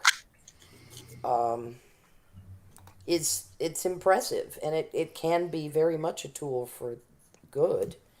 Oh, And yeah. you've got to forgive me for being in the camp of believing that, as grim a reality as it is, the employment of the nuclear bombs in August of 45 was a use for the good. Oh, yeah. Now, I don't know how much longer we can keep you guys, and I don't know if Johnny had anything he wanted to add, but there was two other things I want to touch upon before moving to our titular topic. And I don't have any opinions or anything. I just want to ask you guys what you thought about this stuff, because this is stuff that didn't get a lot of play in the news because riots and coof and politics, domestic bullshit. But I remember seeing that clip of Richard Grenell just smacking the shit out of those reporters when it was what was the agreement that they're talking about again? Was it Croatia? Was it Bosnia? Yeah. I think it was Bosnia. Now, I'm trying to remember. because we've been all over the map today with Yeah. Africa, Asia. We've got touched on Europe. I'm kind of circling back to go ahead and get these last two things out of the way because they're not going to talk about this in the debate tonight, even though I wish they would. You're not going to hear about Trump with this agreement with Bosnia, working that stuff out with Grenell. You're not going to hear about the UAE and Israel agreements and normalizations and whatnot. Oh, that's right. You're talking about the normalization of relations between Kosovo and Serbia. Serbia, that's okay. Yes, that's the one. Okay. Yeah, and then they decided to woohoo you're gay at him. Right, and I love the fact he's like, well, maybe you guys, you younger reporters in the press, will don't understand how big of a deal this is, but ask the older reporters that you know, and they'll tell you about it. Yeah, I was like, thank you, somebody. Yeah, Trump does have a couple people to hand, Kayleigh McEnany and Richard Grenell, who are absolutely first class when it comes to head in front of a microphone, being bombarded by bullshit from the press. And what I thought was interesting, did he come up? When did Richard? Was he involved in the Obama administration? Was he an ambassador or anything at that point in time, or did he come in with the Trump administration? He was an agency man, wasn't he, or something like that? I'm not entirely sure of his CV. I'll let somebody else look it up. But yeah, I'm looking it up. But I thought it was interesting, like all the talk about because I brought up LGBT stuff because he's gay. Like, isn't he like the first openly gay ambassador as well? He was a State Department spokesperson to the United Nations during the Bush administration. Then he was a strategic media and public affairs consultant and a Fox contributor. Then he was foreign policy spokesperson for Mitt Romney. And then Trump tapped him as the U.S. ambassador to Germany. And he was acting DNI for a brief time this year while they were looking for a permanent dude in Ratcliffe. But he was the negotiator for the Serbia-Kosovo agreement. He's got a degree in government and public administration and a master's in public administration from Harvard Kennedy School of Government. So he's got the training for that kind of negotiation, and he certainly is good on his feet. But I just think it's interesting, like, they want to bring up LGBT issues when they were talking to him about this thing, which I think, if you guys have any comments or opinions about that deal, or, the It is a significant deal because it puts to rest a great amount of leftover Hatfield McCoy grievance in that area, and it's putting a lasting peace stamp after some of the horrors that went on in the Kosovo conflict. It's a nice rose for Trump's derby crown, when it comes to foreign policy. What he's done in the Middle East is extraordinary. Abso-fucking-lutely extraordinary. And that's another thing I'm wondering is this possibly why this third debate shifted from being foreign policy driven to a rehash of the first debate? Trump can't succeed in the eyes of at anything in the eyes of the Democratic Party, and that is why they've taken it off. Number one, it would be about Biden and China, and nobody wants to talk about that. That's abundantly fucking clear, and I'm looking at you, NPR. And also, it would give Trump the opportunity to tout the UAE agreement with Israel. That is big shit. For an Israeli airline to overfly Saudi Arabia is big shit. Yes, it is. That is big shit. Saudi Arabia has already gone so far as to acknowledge Israel's right to exist.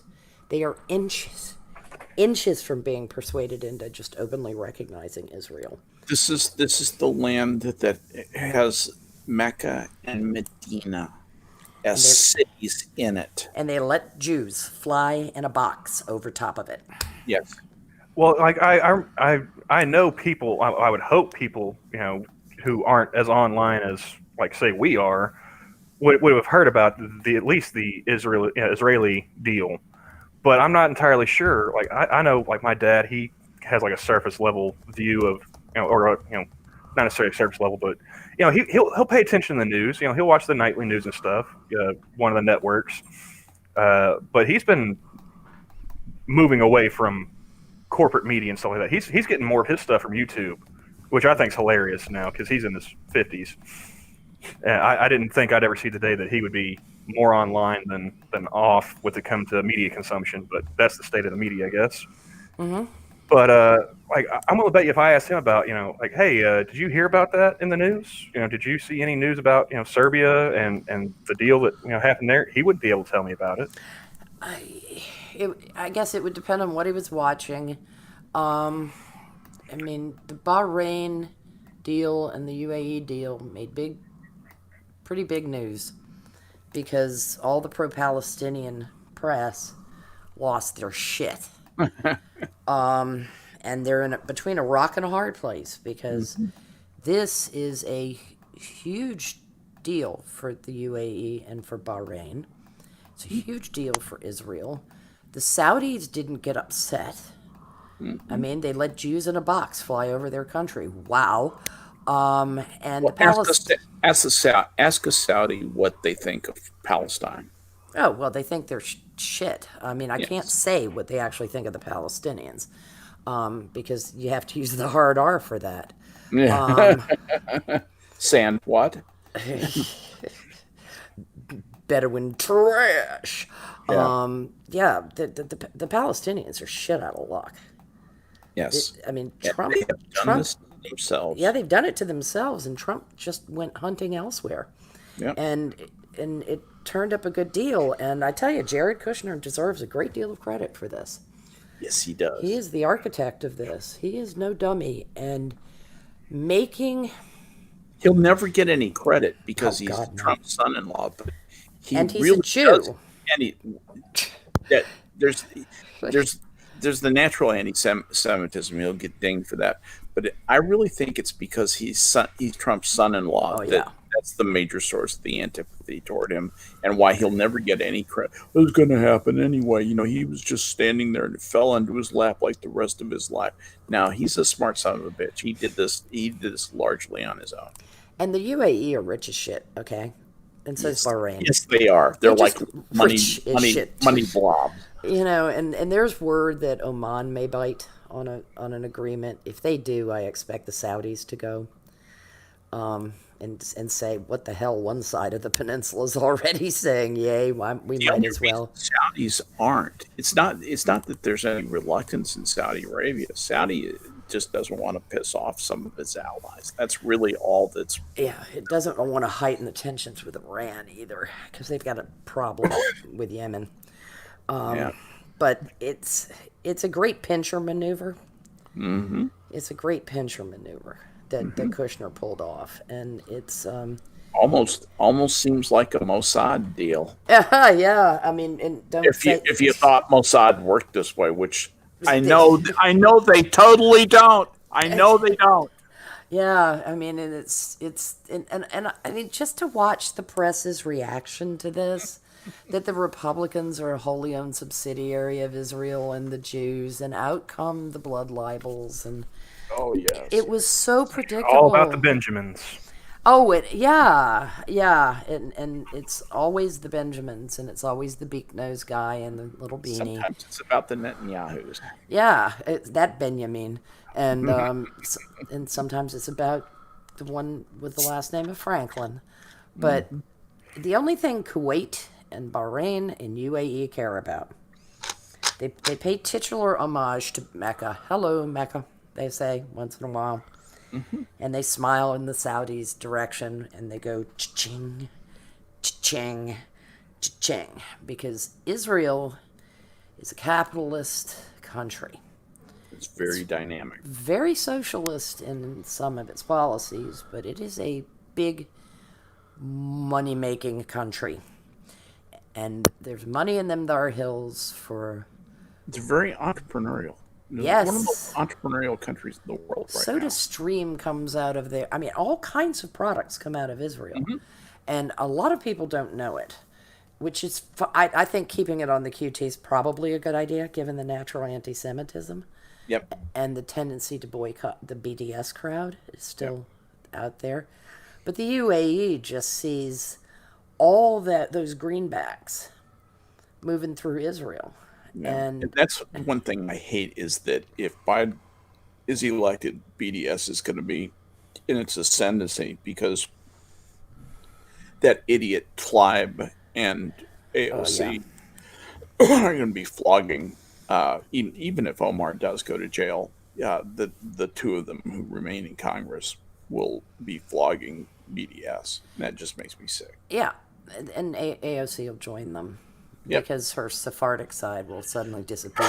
Her non-existent Sephardic side. It's only there during election season. Yeah, after she slips and says something crappy about the Jews, she then makes up some story about how her entire family are Puerto Rican Jews, and that they floated around between 1492 and on the water till they landed in Puerto Rico. They were members of the French Resistance. That's one of the funniest stories I've ever heard. I was like, Jesus Christ, honey, you can't even do math. So did they go and live in Syria for a while? I don't know. It's complicated and it has numbers. Well, guys, I'm going to have to get running here. Okay. I am just out of time. I understand. We never actually set when you guys would need to go, and we've been having a good time. Yeah, I've enjoyed this thoroughly, and would love to do it again sometime. Well, maybe next time I'll plan better. You try that, Joe. There's that possibility. I don't appreciate that laughter, Johnny. That's well, look. I'm only the pack mule here. I don't know what you're talking about. Yeah, and he's the one that has to carry your weight, bro. So give the pack mule a little credit.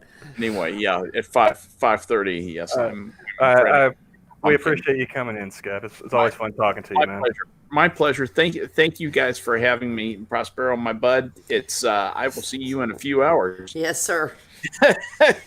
Yeah, we'll do it all again. Absolutely. Keep your powder dry. Thanks, guys. I'll catch you later. Bye, hon. Bye, guys. Skep. Now, Prospero, how much time do you have? Because I want to go ahead and get to About 30 more minutes. Okay. Well, then I guess not too much of a deep dive, but the one thing that I really want to talk to you about, and we just got started off on the stuff I wanted to end with, so I figured we'll just wrap back around, was the other day, the Pope came out in favor of civil unions. Yeah. And I'm just wondering, it's like, because I don't have any problem with any of the alphabet folks. Mm-hmm. Live and let live, whatever blows your hair back. Yeah, I don't care. As long as it doesn't bother me, it doesn't affect me, I don't care. As long as you're not doing it in the damn front yard in front of a nursery school, I do not give a rat's patootie. But I was just curious, it's like, it kind of seems like this Pope, again, being unaffiliated, unreligious, like, I kind of want to go back to the Hitler Youth guy. He seemed, Well, okay, time out. I said kinda, I didn't say definitely. All right, Benedict probably was, Benedict was a bean counter kind of Pope, and he was kind of horrible when it came to the sex scandal on the church, within the church. So I don't know. I don't think we should miss him particularly, but they picked a Latin American Jesuit, which means he's a Marxist. It's a fucking guarantee. That's why I wanted to ask, like, you and Skep about this stuff, because you guys understand more of the history and stuff going on with, not just, Europe, but the church and the doctrines, but way better than I do, because I grew up in Protestant country. Yeah. And, we do have a couple of Catholic churches, but the in my area, but the Catholic population is fairly small, considering you've got, Baptists and Protestants and Methodists and yada, yada, yada, Authoritarianism runs strong, and Nazis found a comfortable place in Argentina, so have communists. So it's not a big surprise that this Pope is as radical as he is. Civil unions has no impact on the Catholic Church itself.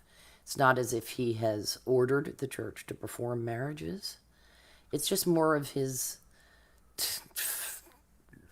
being the woke Pope, virtue signaling. And it's like, good Lord, you're finally on board with what Elton John's position was in the 1990s and aughts. I mean, this is like a day late and a dollar short if you really wanted to be woke. Well, yeah, I just thought it was interesting. Like, it seems like, with this Pope, they're kind of eschewing more of the stuff of the church as it's going on. Like, I remember him saying, like, was it last year or the year before? Internet time, I can't remember. But, like, he was saying, it's like, yeah, atheists can get into heaven too. It's like, I'm sorry, what? None of this is papal bull. However, none of it is doctrine. These are just the comments of this Pope. Yeah, I know, but I was just thinking it's kind of interesting. Like, you're the figurehead of the church, and you're saying that people who don't even believe in what you're preaching can get in. It's like, that seems like you seem like the worst bouncer that a nightclub could ever hire. He has some interesting theological points of view. Very interesting. I'm just gonna throw in my dose of awe for a moment. There's my cats. Those are the kittens. Aww. Do the babies. Yeah, but yeah, I figured. Thank you. We needed that. The orange one is the calm one, and this one is the she's gonna smother me in my sleep. The little gray lady. Yeah. Aw, she is precious. She is gonna murder me when I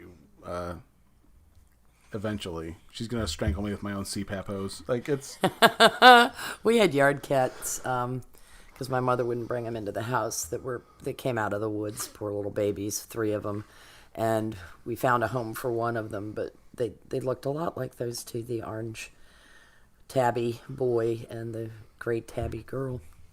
Ours were named Buster and Maggie because a friend of ours liked the play on Buster Keaton. We named the orange cat Boaz. Ooh. After the biblical figure, because he's very despite what you see, he's actually kind of protective over the gray cat. Mm-hmm. And I had my wife explain that to me from the Bible. I only get the stuff that I only know the stuff that will help me win arguments. What's the little girl's name? We're kind of, because she originally wanted to call her God, what the hell was her name? The wife of Boaz. But Ruth. But she is way too. The way I said, she's too big of a bitch to be a Ruth, and so Delilah might work. Well, she goes. Well, how about Macy? And I go, that might work. Macy for where she was found. Yes. Yeah, that works. But yeah, I was just curious about that because with the they made such a big deal about Amy Coney Barrett being a Catholic and her Catholic faith, and all this stuff, about how she's going to repeal Roe v. Wade and we were set back abortion rights. It's like, all right, well, you guys are sitting here saying, oh, she's so bad at being because she's a Catholic. But then you've got the head of the Catholic Church saying it's like, gays can have civil unions, they deserve to be a part of a family, atheists can get into heaven, yada yada. It's like, so it's like, how do you square the circle? You've got not all Catholics think alike. True. Many of them are very, very traditional, and then there's some extremely liberal Catholics that have been around for decades upon decades who will align themselves more with Pope Francis's point of view. They're pro-gay marriage, they're pro-abortion, which is entertaining, but it's nonetheless, if it weren't for hypocrisy, you wouldn't know people were religious. I gotta harken back to Camel's discussion about the pro-abortion Catholics. Mm-hmm. What the definition of devout? Yes. Yeah. Oh, yeah. That was great. Yeah. It's the difference, and I'm willing to give people this.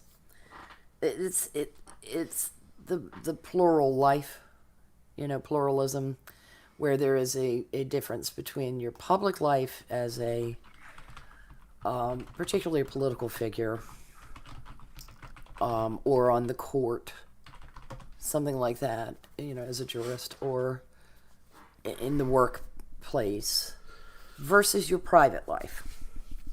Well, that's what gets me. It's like, I mean, I understand that. You understand that. Why can't the people who are, sitting there questioning, and I realize that's all just politics and bullshit and maneuvering. Well, if it had been done to them, and they get very upset when people question Biden's devoutness, but they're perfectly willing or Pelosi's to be hilariously offended by Amy Coney Barrett's devoutness because they don't like her kind of devoutness. They actually sounded like the critics of Al Smith and Jack Kennedy. Yeah.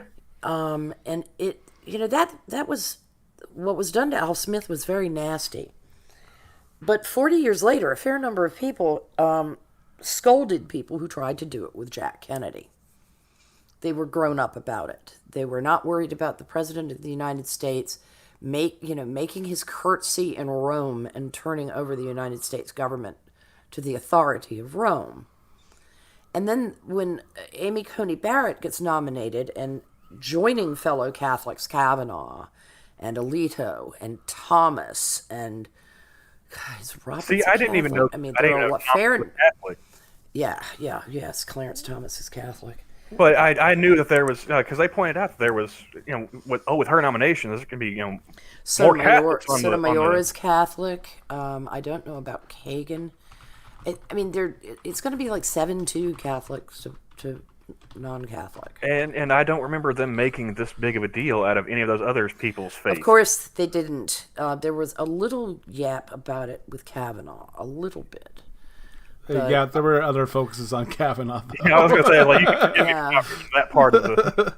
I don't pay attention to the religious affiliation of Supreme Court justices. It just... Yeah. It absolutely does not matter to me. It matters to me as much as what they do with their dangly bits, I was or g- lack thereof. I was going to say that being a Catholic was the least of Kavanaugh's problems. Yeah, he was too much of a Catholic. If you go by the Kennedy playbook, what they accused him of, that entire political theater was designed for Amy Coney Barrett. They all thought she was going to be the nominee, and she wasn't. And then they had all this anti-abortion, because that's what they were worried about, Amy Coney Barrett and abortion. And so Brett Kavanaugh's name pops up, and they're like, oh shit. So they had to scramble, which is why they did such a poor job of it, for the sexual harassment victims. And they had the Handmaid's Tale uniforms ready. I think they Yeah, I remember that part, but I thought that was just like a standard deal of, he's a conservative, so he's going to repeal abortion. Yeah, and I mean, he very flatly and very early on in the questioning in the Judiciary Committee hearings, it said Roe v. Wade appears to be settled law at the moment. There would have to be a substantial case of some issue for us to look at it. If you listen to Amy Coney Barrett's discussion regarding why cases are accepted in front of the court and why one would overrule precedent, it has to be kind of a significant sign of some kind of social shift, usually. And that's why they have been so busy gaslighting people about late-term abortion. It doesn't exist. I will. I mean, I saw some idiot on Twitter saying there's no such thing as late-term abortion. I'm like, hold up a second, son. There have been case after case in the courts about late-term abortion. May I interest you in looking up Dr. Gosnell and some other cases? But Jesus Christ, I mean, that's literal. That's the meaning of gaslighting. When somebody flat out tells you that something doesn't occur, that we know occurs.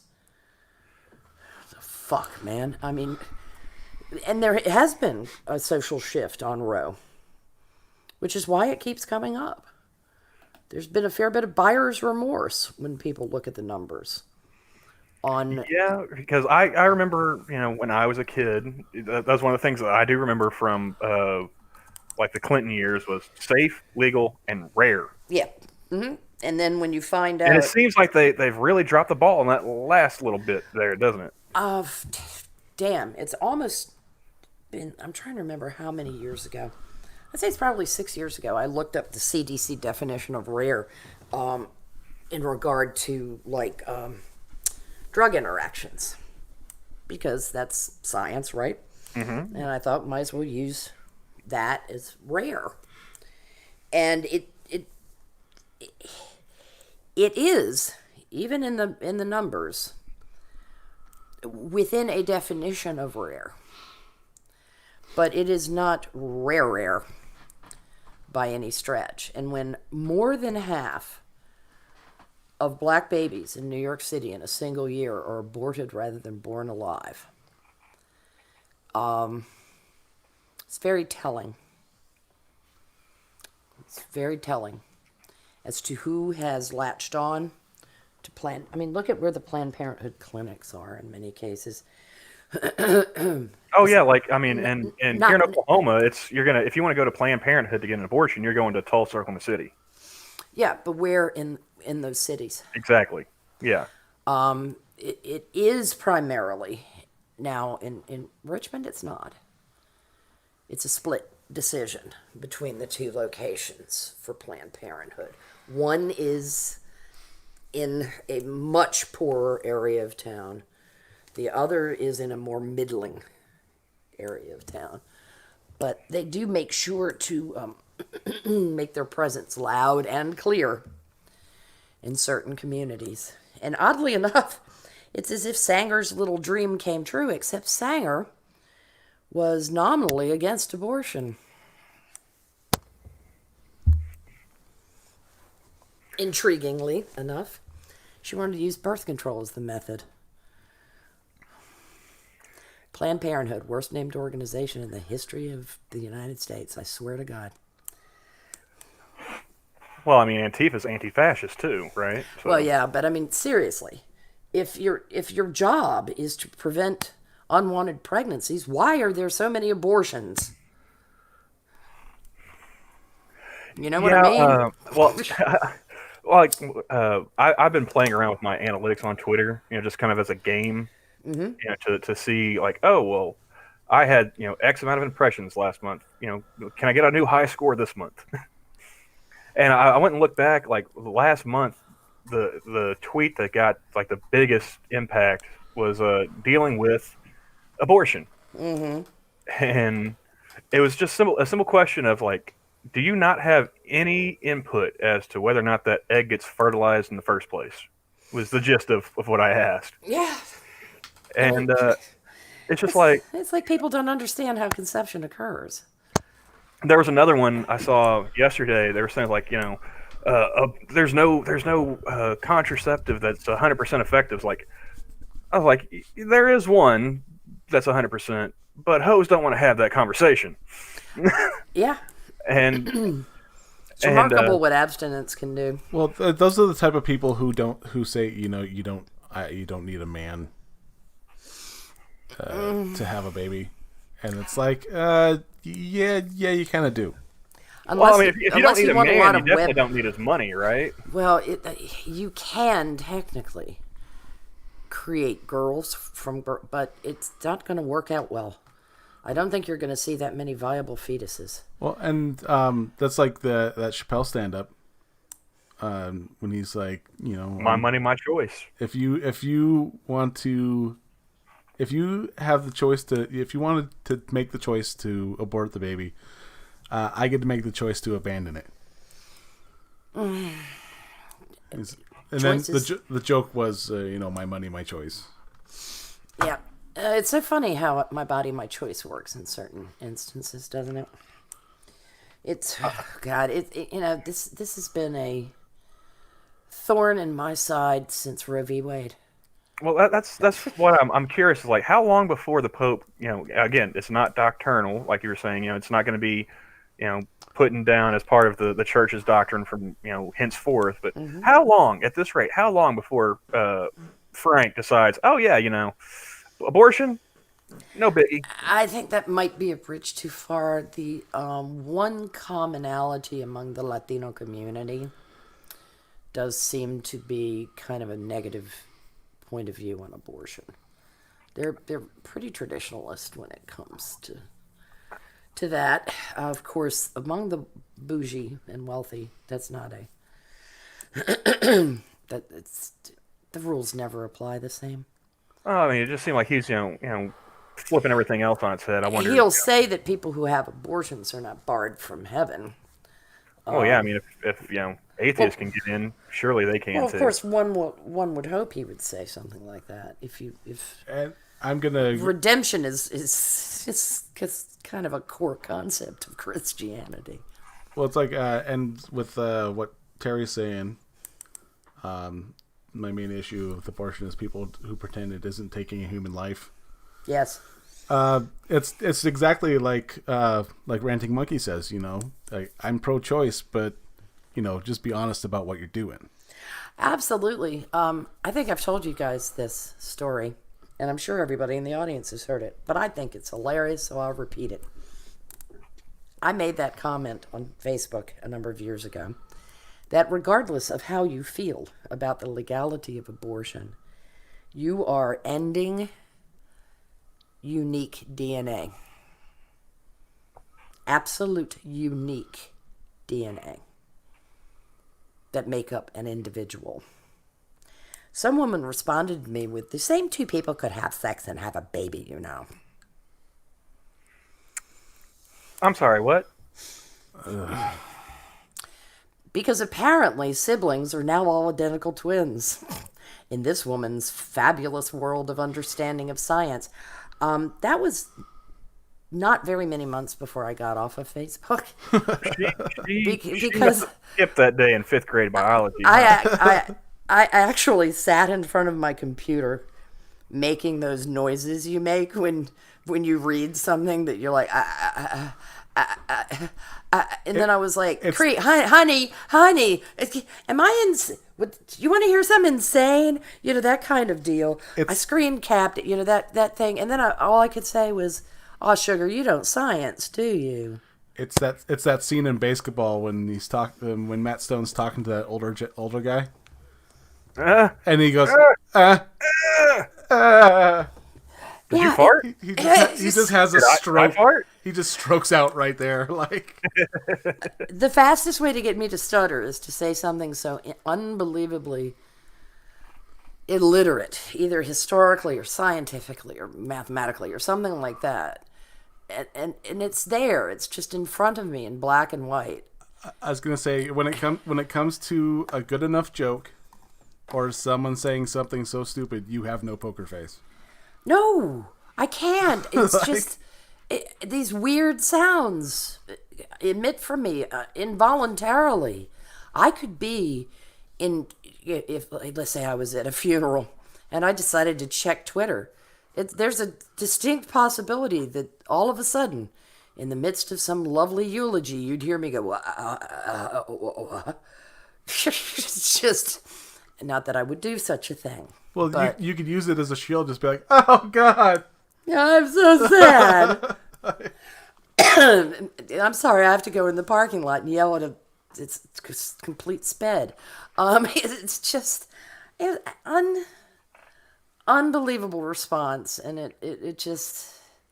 But I wager that was not the only person on Earth that thinks that way. I'm going back to the whole abortion deal. Like Terry brings up the just a cluster of cells crowd. Every time I see someone say that, I want to look at them and be like, you're just a cluster of cells too, right? Yeah, no kidding.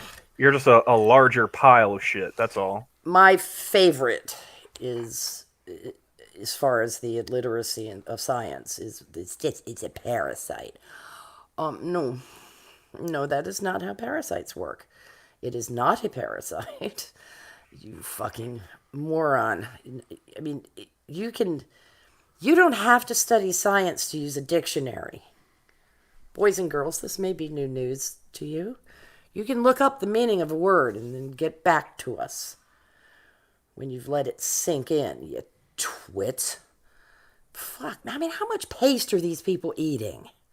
Well, I referenced it once because my ex was with my youngest son. He was a high risk pregnancy, and it seemed no matter like how much she tried to make herself feel better, he was literally draining the life out of her. And so I called him a little parasite as a joke to the doctor, and I got excused from the room that day. Yeah. And she had to explain to the doctor that my sense of humor is far darker than anyone's. Like, yeah. And so she let me back in. She's just like, yeah, just don't say that. Just keep your mouth shut, please. Yeah, okay. Yeah, I mean, and of course that was a dark humor joke. It was not. Yeah, your understanding of gestation is at too high of a level for you to make that mistake. Yeah. Literally. And that's what drives me crazy. These people are either being incredibly disingenuous or they are remarkably ignorant. And why not both? Yeah, they can be. See, Occam's razor used to work. Oh, God, did you have to bring up Occam's anymore. razor? And that just reminded me of the whole Jeffrey Toobin shit. Oh, God, wasn't that great? I swear to God, what a boomer mistake. Well, no, there's somebody who was sitting there trying to justify or excuse some tweet that I saw. They were trying to use Occam's razor as a reason, for why we should show pity on this pud puller. Well, the going with the simplest explanation is he's too stupid to operate a Zoom call. I'm more than willing to accept that premise that he thought that he had turned off his camera and he didn't. My question is like, how fucking lazy do you have to be to start pulling your dick out? They were on like a 10-minute break.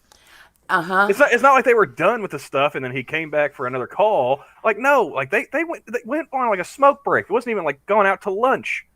Yeah, and he has to wank. It's so funny though, because it's like, well, I muted the call, so I thought dude, there isn't a streaming. Again, I'm more than willing to believe that he's technologically illiterate. You know, he's what in it? He's in his he's 60. 60s. Yeah, He's 60. My grandmother, she asked me for some help with some tech stuff, and because I'd been kind of under the weather, I wasn't super sick, but she's also a cancer survivor, so I didn't want to risk nothing. Right. I was like, all right, well, let's try a video call. And I'd shown her how to use the video call function on her phone to before she managed to get the video call going. And she was trying to show me the problem she was having with this laptop. And so I'm sitting there trying to explain stuff to her. It's like, okay, well, if you look over here, if you point the phone in this general direction, you see that thing? A 5-minute, not even 5 minutes, if I'd been there, ended up being well over 25, almost a half an hour. And I think both of us had a headache by the end of it. So I'm more than willing to accept the premise that, he's just, technologically illiterate and didn't understand what he was doing. It's like my problem that I have is like everyone's sitting there trying to defend him for it. It's just so. Because if this had been a guy on Fox News, and I know this is whataboutism, but if he had been a guy on Fox News, they would have been just delighted as they were, just twisting the knife. If this had been anybody other than, one of their clique. I think Tubin either always has been a thrill seeker, the public sex thrill seeker type mentality, or he's just pathetic, because how long was this meeting going to be? Yeah, that's my point. Is thump it with a pencil, it'll go away. Just think about baseball, man. Really? I mean, how long are you guys going to be on this call? And they're like, oh, well, he was at home, in COVID, and who hasn't done it? It's like, I've never pulled my dick out at work, whether I'm working from home or not. Yeah. I'm always on me time when I'm doing that, not on company time. Yes. And the fact that you guys can't seem to differentiate the two, even if he is working from home, is fucking ridiculous. It is, and it's hilarious. It's just hilarious, the lengths that they have gone. Yeah, I have to agree with Terry. Me Tubin is funny. And it was so funny because one of the women on the call had been involved with one of the other Me Too stories, and there had to be a story written about that because Jeffrey Tubin caught pulling his pud on Zoom call "Woman Most Affected," and it's like, really. Well, and then you also have like some of the stories, that there's like, they went on with a call, as if nothing was going on. It's like, why? Why? I would. If whoever was in charge of on that, a video call with me, I'm pointing that out immediately. Like, dude, why is your dick out? Well, the thing is, he was muted and he couldn't hear them. I would be waving my hands. What the fuck are you doing? I'd have killed the call. Texted. Well, yeah. If I was in charge of it, definitely. And said, "Don't turn your camera on ever again." Well, I don't know how to turn it off. Obviously, you don't know how to turn it off, but I've seen your pud now, and I don't want to ever again. A few things he forgot to learn how to turn off.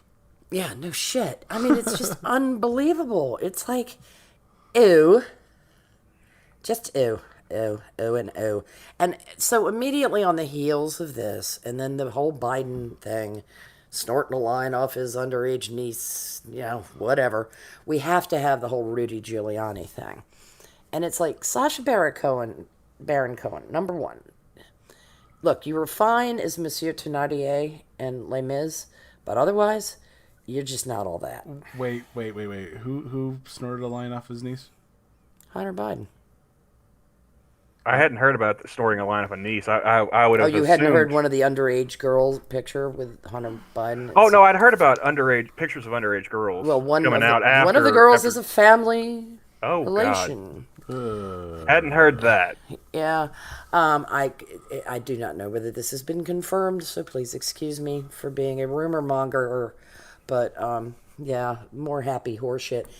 And meanwhile, Twitter is like, well, the New York Post should not have posted this shit. Oh God, I just can't even.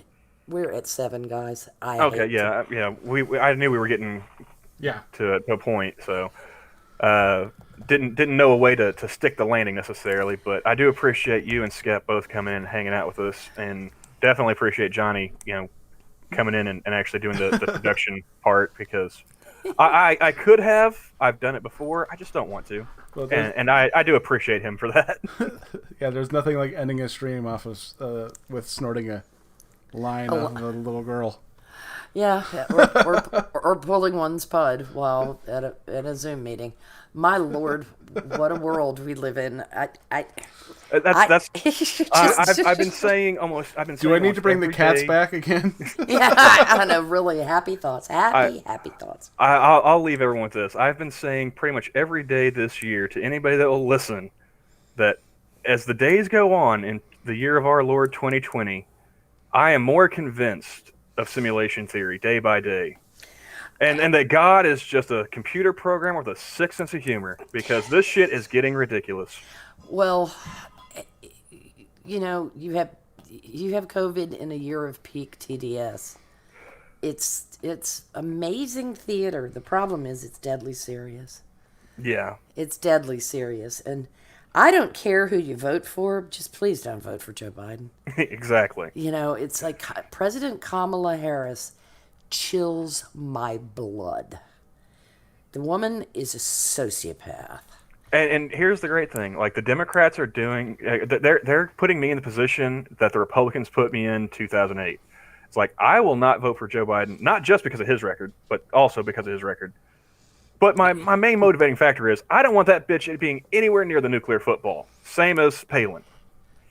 Yep. I think this woman's worse than Palin, because I do not think Palin was exactly. malign. The citizens of Alaska were fond of her because she got them all that Exxon money, made sure that it was shared with everybody and didn't just go into the coffers, which was kind of nice. Palin may not be the best read person. She may be a little woo, but holy shit, she's not as woo as Marianne Williamson and her daughter talking about if he's elected again, they're going to start rounding people up. We've been hearing that shit since 2016. Yeah. Well, I mean, we were hearing Biden talking about, Romney and them, like, you vote for them, they'll put you back in chains. Yeah, and you're not really black unless you vote for a Democrat, are you? So, but again, if we keep talking, we'll keep talking. Yeah. So we'll go ahead and end it here. Thanks for everybody in chat for coming out and chatting. Johnny, it's always fun hanging out. Yes. And Prospero, again, thank you so much. It's always great to talk to you guys. Absolutely. You and Skep.